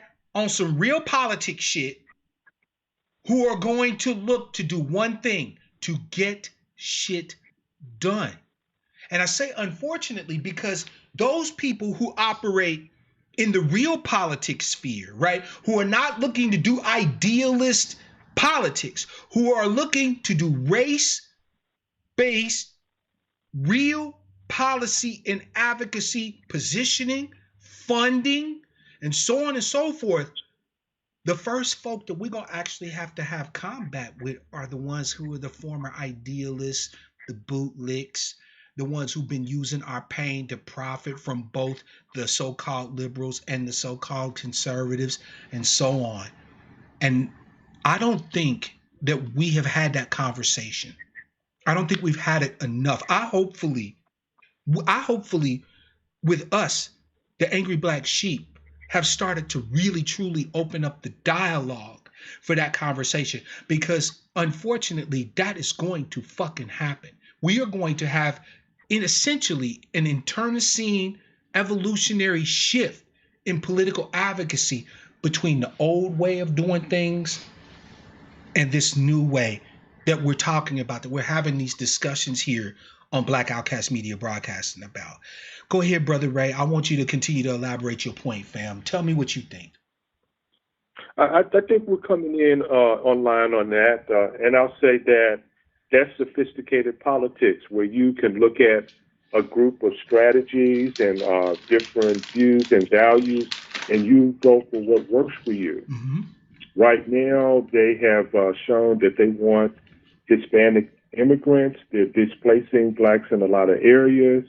And oddly enough, it's Republican governors that have stood up for Black male workers in the construction trade. Yes. There has been some Republican senators like Ted Cruz. I mean, if you want it to be better for Black men to become providers and protectors of their families, they have to have an economic resource to do so.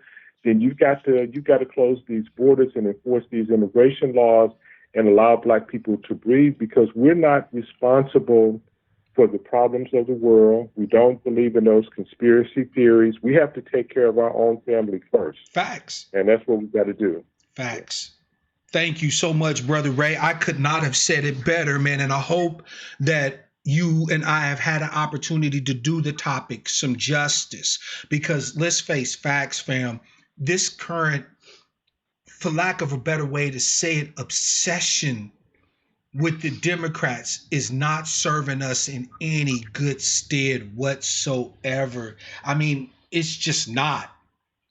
You might be mostly liberal in your thoughts and ways and folk ways and so on and so forth. And if you are, fam, I get it.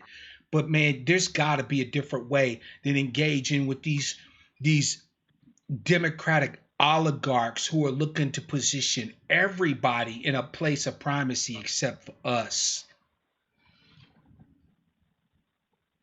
So, fam, That's correct, man. I thank you, I Brother agree Ray. with you, man. We're on the same page. I appreciate that. Again, I figured we would be, and that's why I wanted us to have that conversation. Brother Ray, thank you so much for your contribution, man. You are welcome to call in anytime, of course. And I look forward to discussing more with you in the future.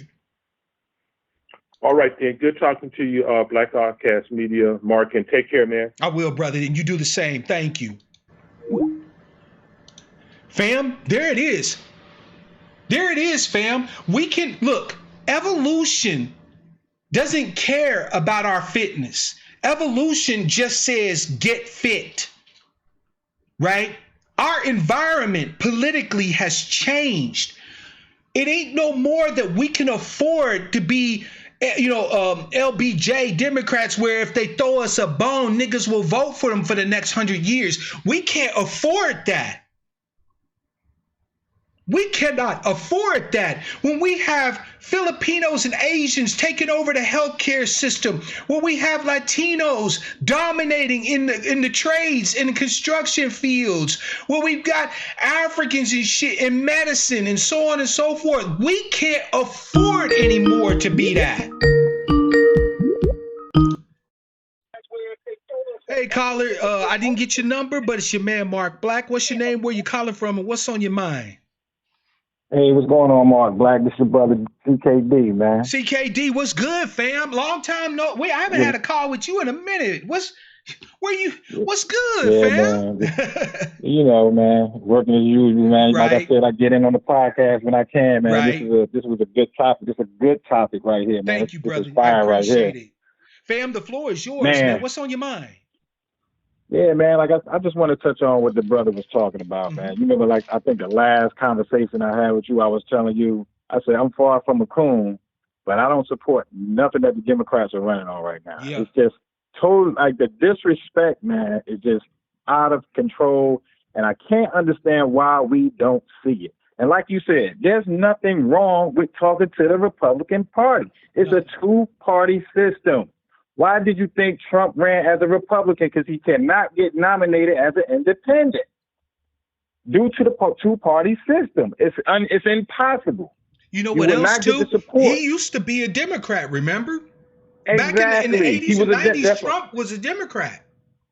Exactly. He was a Democrat. So ask yourself why he ran as a Republican. Oprah, all of them with this fake outrage over Trump, man. This is all phony. All these people hung out with Trump. The rappers wanted to be Trump. Y'all got to see the big picture, man. This is a hostile takeover of America. And like my man said, the last podcast your last guys you had on, like he said, California is the blueprint. After they get their laws and stuff put into place, they're coming for the guns. Mm-hmm. Oh, most definitely. They have to. They're coming for the guns. They have to. The Democrats are doing it in Virginia right now. Let me tell you something, There's about to be a civil war in Virginia. But let me tell you something, though. That was already predicted even back in the 60s. If you take a look back during the civil rights struggle, right? When we were out there getting our asses kicked by Bull Connor and company, right? The Latinos were already plotting. This is not, by the way, this is not xenophobia. Do the research yourself. They were already plotting on what they call, in Spanish, reconquista, right? The reconquest of their traditional lands that they call Aztlan, right? Which constitutes California, Nevada, Arizona, New Mexico, Utah, Colorado, Utah, and so on, right? Now, what Arizona. Do you see? You see that in those areas, They have gained access to the political machine and apparatus, mostly as Democrats, with some, because remember, they're playing real politic, right? They don't particularly give a fuck about Democrat, Republican. They are race people. It's all about raza, right? The race. Exactly. You feel me? So with We the that only in ones confused, place, Mark. but see, fam, this is the thing, right? They didn't count on us being self-interested enough that we would look back to see where we fell off before. Because, like, here's the thing.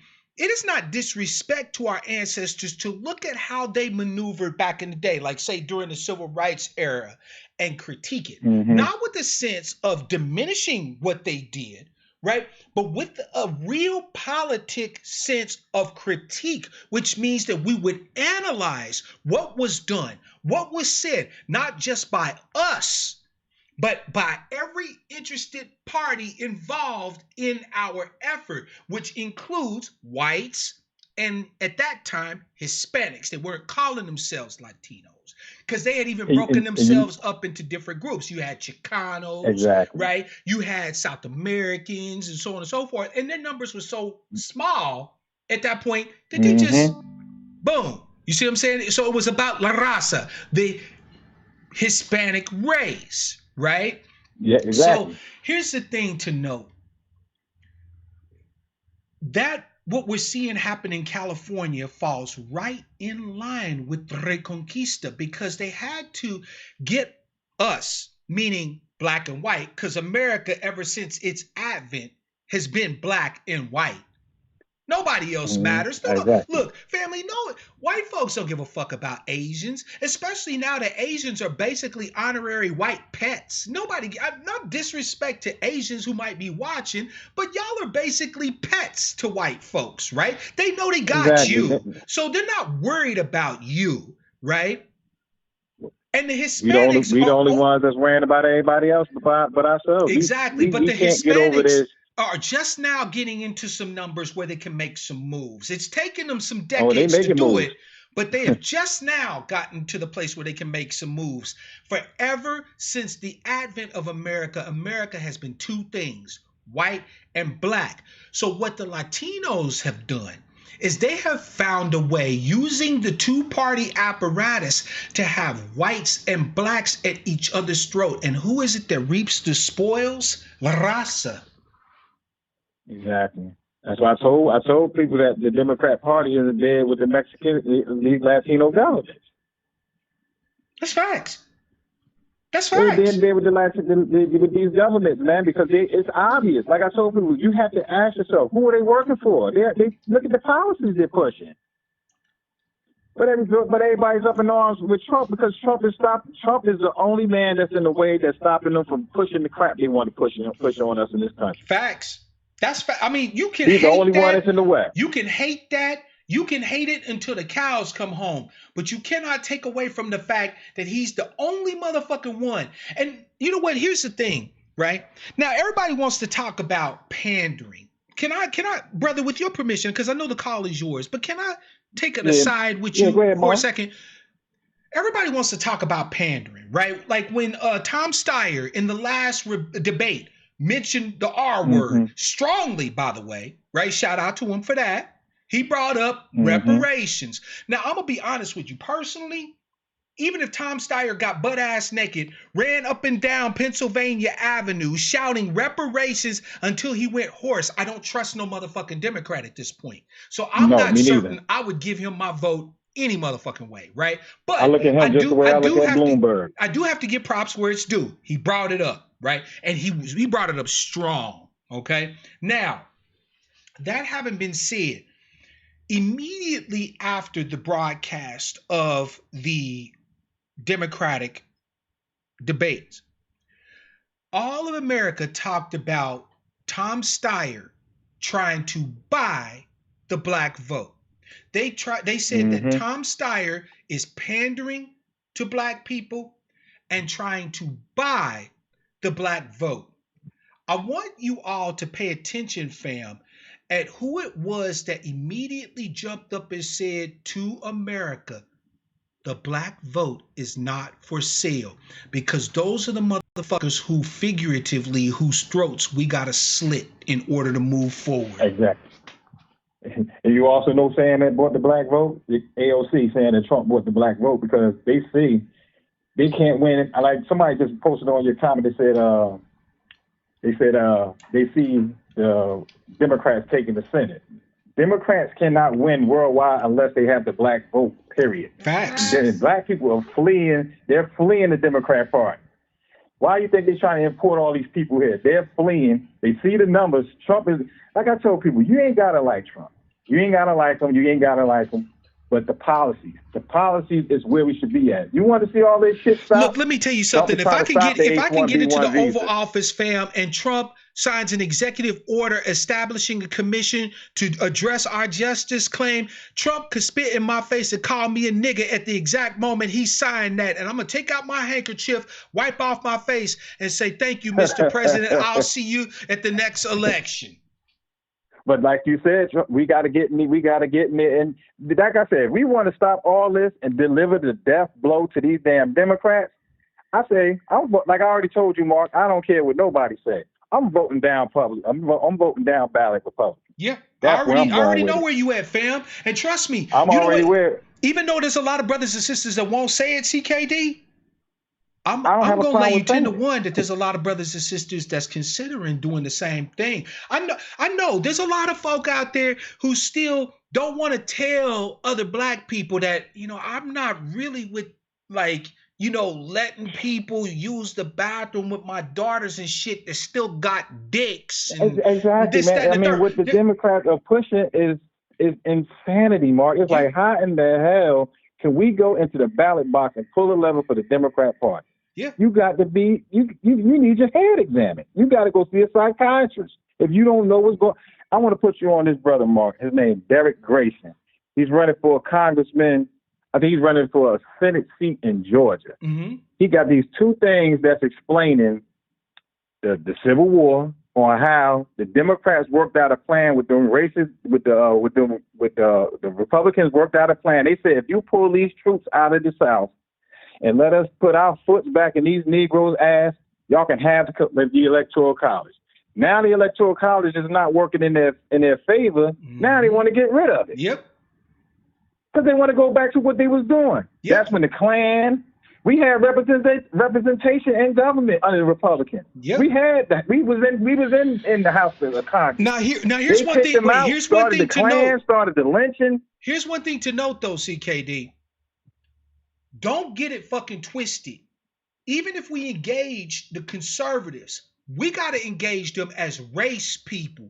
Sure, are there black conservatives that are there, that are operating in the Republican sphere? Yes. You know who they are? They're Jesse Lee Peterson, Candace Owens, Coleman Cruz Hughes, and so on and so forth, right? These are motherfuckers who try to pretend that they're raceless, that they're not like those other nakers, right? Who would love to see us all go away. No.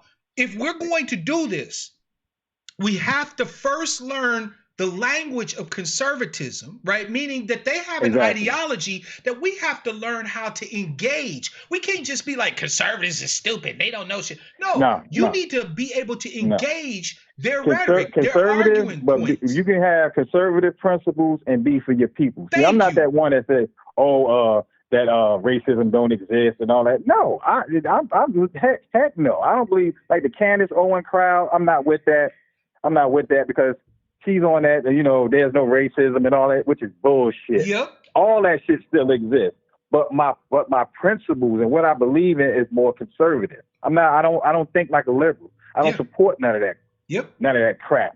CKD, you want to hear something that's mind blowing though, fam? Here's the crazy part. For all of the rhetoric, and yes, I'm sorry if it will offend any of my partisan ADOS, #ADOS brothers and sisters, but for all of the rhetoric about the so-called leverage that we have with the Democrats, take a look and overlay the black belt, right, which is the areas in which we predominate in this country demographically, and overlay the political makeup of those states. And what you will find is the top 5 states in which we predominate, where we have the numbers, are overwhelmingly red states. So you mean to tell me that if we didn't have race people who were advocates for our justice claim, but still understanding conservative language, conservative ideology, terminology, and so on and so forth, who were able to engage with these people and say, look, let us put this debt behind us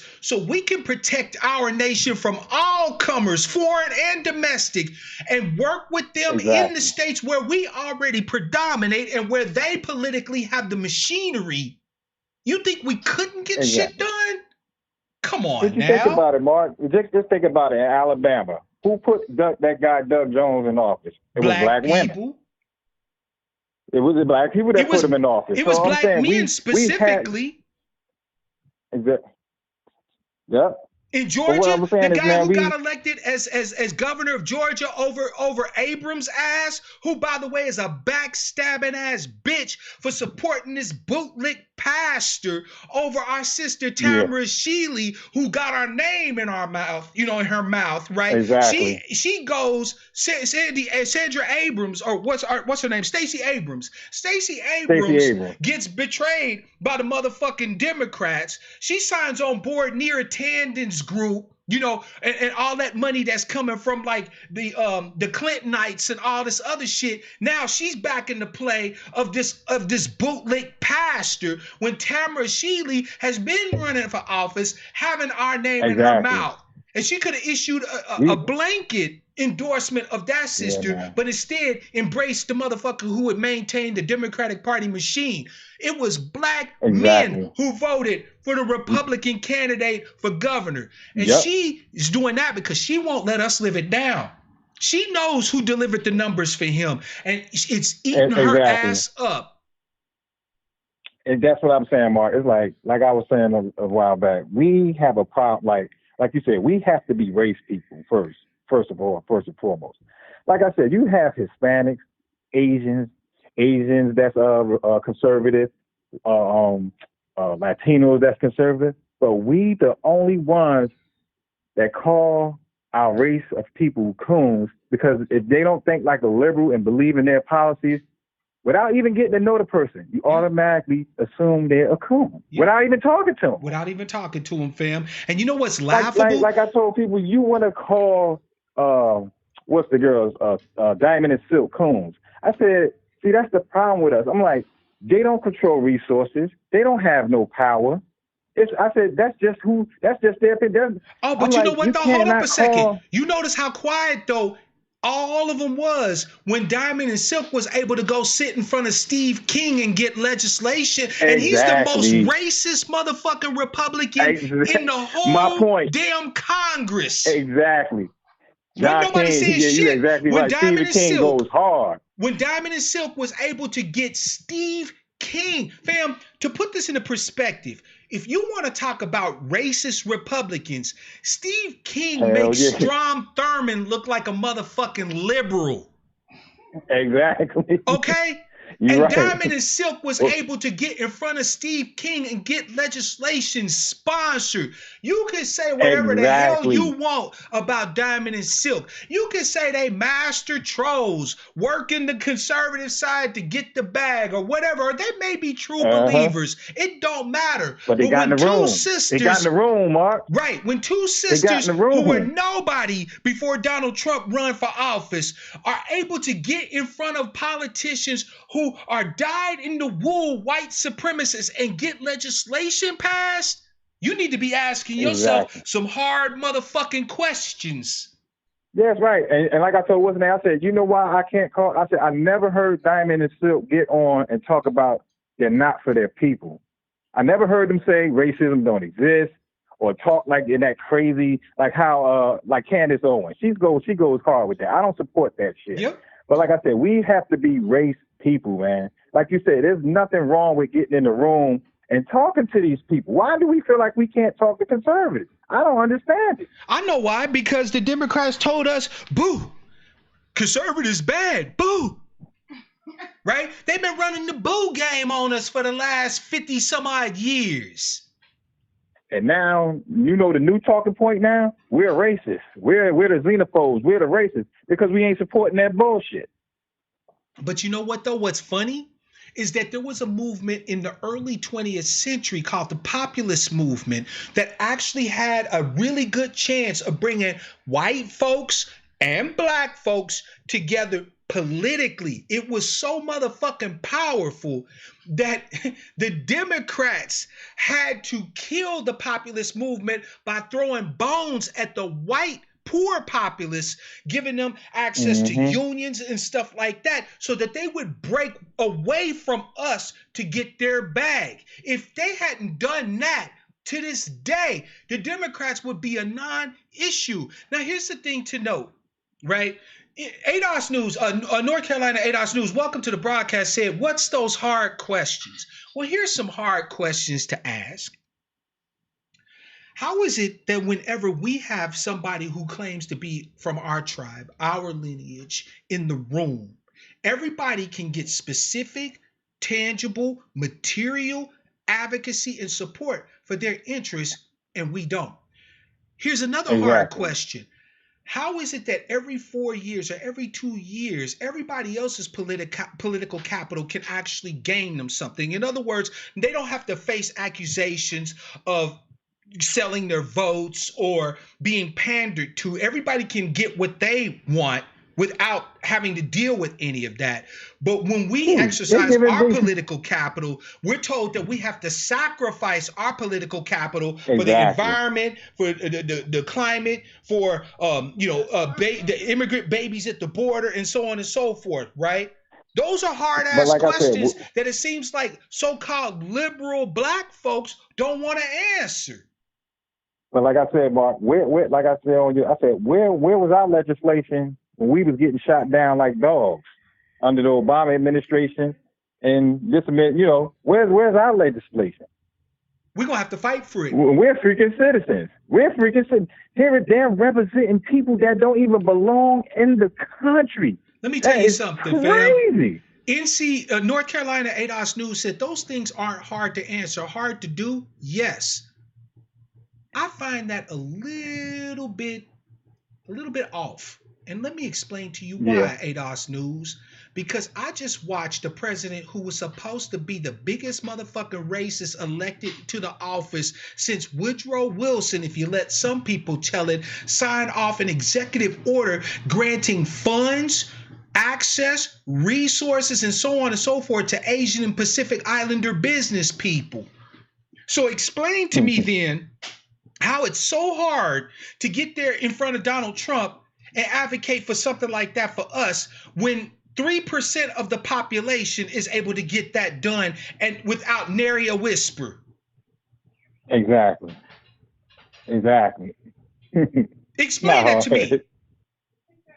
Right? Like, I'm not saying Trump isn't racist, right? I have never once said that Trump isn't racist. Trump is no more racist, though, I would argue, than any of the 44 motherfucking presidents before him. Exactly. That's why I said I don't. That word "race" don't mean shit to me, man. It's what's that saying? Action speaks louder than words. You know what? I'm gonna tell you something, CKD. In ADOS News, in North Carolina, ADOS News said we ain't Asian and we don't have enough advocates. We do have advocates. The problem is, though, is that any of our advocates that even talk like they're going to go and have a sit down or a discussion with Republicans have to have their black card pulled. We got people that are willing to go and actually speak with Donald Trump or with people that have influence with Donald Trump, like Jared Kushner or Pastor Daryl Scott and other, we've got people that are willing to do that advocacy, but then we have to be told we're not race people if we do it. But you know what, Mark? That's a great point you made. You know who was in those rooms with Donald Trump? Al Sharpton. A lot of these people that they thought would advocate for us, but that goes to show you how phony we got a problem with a lot of people that's that look like us, but they go in these rooms and they undercut us. Before he jumped on the Democrat train, how could any of these so-called black civil rights leaders be supporting the Democrat Party after you just read that damn bill that they pushing? Knowing that's not good for us. Marjorie said that the CBC had a good damn opportunity, by the way, to go sit in there and speak with Donald Trump to hash out whatever issues. They refused to even go in. Did you see how the motherfucking black Democrats people of our tribe, by the way, not just the immigrant blacks, but people of our tribe who are liberals. Did you see the disrespect they showed Donald Trump at the last State of the Union address? Yet, wasn't it funny that they was in there wearing white to honor these motherfucking suffragettes who didn't even want black people to have the right to vote to begin with? I don't think it's that we lack advocacy. I think that the people that we think are our advocates ain't fucking advocating for us. No, they're not. Man, like I told my girl, I have more let me tell you something. I couldn't stand Kim Kardashian. I got more respect for Kim Kardashian now than I ever did. You know why? Because Kim went in there and sat in front of Trump and got people out of jail. More than Obama did. Let me tell you something. She's going to school to be a lawyer now because she want to work for rights for black people. Let me tell you something. I have more respect for her, man. I'm going to tell you something. Action. The fact is that as long as we're dependent on black people that are beholden for their bread and butter on the Democratic machine, we will not get advocacy. The Democrats have made it clear advocacy for us is off the table. We need to understand that. And that's there is no advocacy that they will offer us, fam. None. Protest vote. Like I said, you ain't got to like them. Protest vote, bro. We have to send a message. We have to. There's no other way for us. Like I told people, if conditions get bad in this country, they can leave. Where are we going?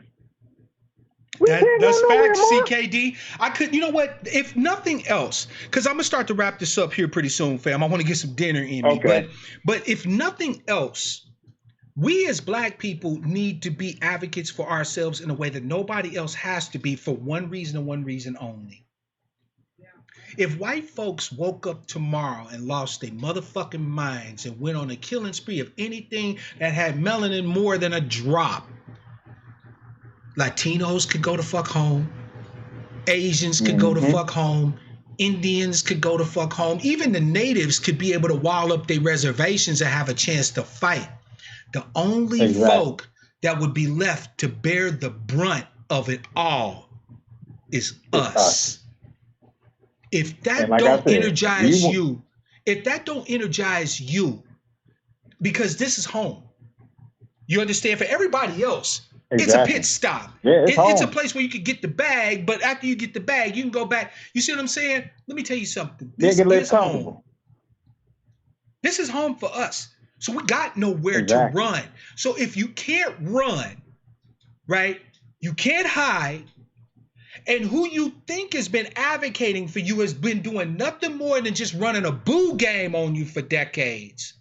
What else are you going to do? For 60 years. What else are you going to do? There's no way, Martin. There's no way we should be in the conditions we are in voting for this damn party. Facts. There's no way. Latinos got more than, they got more than what they got more than we got. Yeah. Because they don't be holding their vote to just one party like we do. They Not don't to call mention their fellow Hispanics a coon because they support a conservative. They're all about the race. They don't call their fellow Hispanic a coon because he votes Republican. We the only one that does that. Yeah, I have never once seen a Hispanic. I have never seen a Hispanic, or at least one that is like not considering himself a white person, right? I have never seen a Hispanic call Ted Cruz a coon. Exactly. Never once. And you know why? You're right. You're absolutely right, man. But man, Mark, I ain't gonna hold you. I know you want to get your dinner in. But like I said, I want to send you this video with the brother from Georgia named Derek Grayson. And he breaks down. Hit me in my inbox, fam. Hit me in my inbox with it. I'm gonna hit you in your inbox with it. It's called The Four Families That Run California. Oh man, it's deep, Mark. I It is look forward. deep. I look forward to checking it out, fam. I really do. And I Black thank you Outcast as Media, always. Gmail, right? Yeah, Black Outcast Media at Gmail. Outcast is spelled like the channel, so with the K. Okay. Yep. All right, Mark. Good talking with you, man. Love you too, brother, man. Always a pleasure. You keep calling before I find you and mess you up. Absolutely, man. You know, with the work get in the way sometimes, yeah, I know, man. fam. But I'm just messing with you, man. It's always a pleasure to hear from you, fam. But Peace. we gotta wake up, Mark. We gotta wake up and see the bigger picture, man, and not stop letting these people who play the race card. That race card is racist this, racist that, racist. Look at Bloomberg. Yeah. He was stopping Frisk King. Now all of a sudden, he's the savior for black people. He can keep, man. He get on up out of here. Facts. Now he's the same. Now I'm looking at some of these videos. I mean these commercials on TV. I'm like, they gotta be kidding me. Bloomberg was the most racist. Man, these Negro whispers out there that talking about Bloomberg, just stop. Like, and that's what I said. All money is not good money, fam. Like, seriously, exactly. I know Bloomberg got change, right? And he's breaking off bank to folk, but damn, fam, not all money is good money. Word up. Like I asked people, name since Trump been in office, what has he put on the books that's hurting us? Yeah. He ain't done it. Yeah. So how can you say call this man a racist? He can be that. But what has he put on the books, tangibles that we can look at and say, oh, he's screwing us? Yeah. Yeah. He hasn't done it. I'm going to tell you. But he's the boogeyman. And CKD, just as a reminder before I end the broadcast, in 2015, Trump was the only candidate on the campaign trail that actually gave a speech detailing some policy platforms and stuff that he wanted to do for black folk. He admitted that we wouldn't vote for him. He said, I know I'm not likely to get your vote, but what do you have to lose? That's a hard motherfucking question that our liberal brothers and sisters need to ask. And it was the truth, because he said, you've been voting for these guys. Look at your cities. Every inner city that's a hellhole, who's in there? People that look like us. Look at the lady Lightfoot up in Chicago. She's trying to pass some crap for LGBT people. Yeah, wasn't she talking about some sort of reparations for LGBT people, whatever, because she's a lesbian? And I mean, the insanity. I mean, if we don't wake up fast and quick, we're going to be in a world of hurt. I agree, fam. Thank you. Let these people keep playing with you with this, Donald Trump's the problem. Trump ain't the problem. The goddamn Democrat Party is the problem. And the stuff that they want to push in this country, we won't have one. And then the people that's here can leave. And like I said, I'm going to leave it at this, Mark. We can. Facts. Thank you, brother. I appreciate you, man. As always. Thank you, brother Mark. Peace, fam. Before I go, fam, because I'm going to make that the last call. But before I go, I want to address a couple of things, if I may, with my brothers and sisters, who are still, kind of in that Democratic arena sphere, whatever the case may be. I hope that you understand one key thing. I'm not necessarily on no Blexit type shit, right? You see me. I'm not cooning out. Right. I don't advocate that we leave you behind because race don't exist and I'm colorless and this, that, and the third. There ain't none of that going on over here. And I hope that you at least understand that. And you bring up some very valid points when you say that our issues do need to be addressed, right? Like in ADOS News, North Carolina said, you heard us by not addressing our issues. I agree. Lady C said Trump is cutting social programs. Let me tell you something, fam. If those things are true, right, our issues are not being addressed. The safety net that we've come to in some ways depend on and so on and so forth is being undercut from us and this, that, and the third. Why does that not indicate for us that it is even more imperative that rather than trying to preserve those programs and this, that, and the third that can be eliminated from administration to administration, right? Keeping us on this survival, sine wave where sometimes we up, sometimes we down, that we don't find a way to definitively get our justice claim due, restoring us to parity, and then we can survive the blows that everybody else survives too. You can say Republicans don't want or need our vote, but neither do the Democrats. And we just provided you the evidence. So if the Republicans ain't your fancy and the Democrats don't give a fuck about your fancy, where you going to go politically? That's all I'm saying. You can sit there and continue to wait for Godot, right? And hope that you can somehow reform 50 years plus of sunk costs in the Democrats. Or you could start engaging in some real politics and start asking as a collective, as a tribe, the hard political questions that we need answers to that is going to get us true advocacy. So fam, with that, I appreciate it. Oh, sorry. This is live, Jacqueline. So yeah, unfortunately that will be, but I apologize for that. With that said, I'm going to go ahead and call it, right? I appreciate everybody who called in. I appreciate all of you, whether you agree with what I've said or disagree. I hope that we can at least dialogue, because that's really what it's all about, fam. It's really about us asking and tackling the tough issues, the tough questions, not just politically, but in every area of human activity. We are a whole people. We're a whole tribe and a whole people. And there are so many topics of discussion that we can address, that we can embrace, that we can broach, that it would literally be years of discussion, right? And I hope to share those years of discussion with you all. So welcome to all the new subscribers. Welcome to the new Angry Black Sheep. Thanks and gratitude to all my current herd.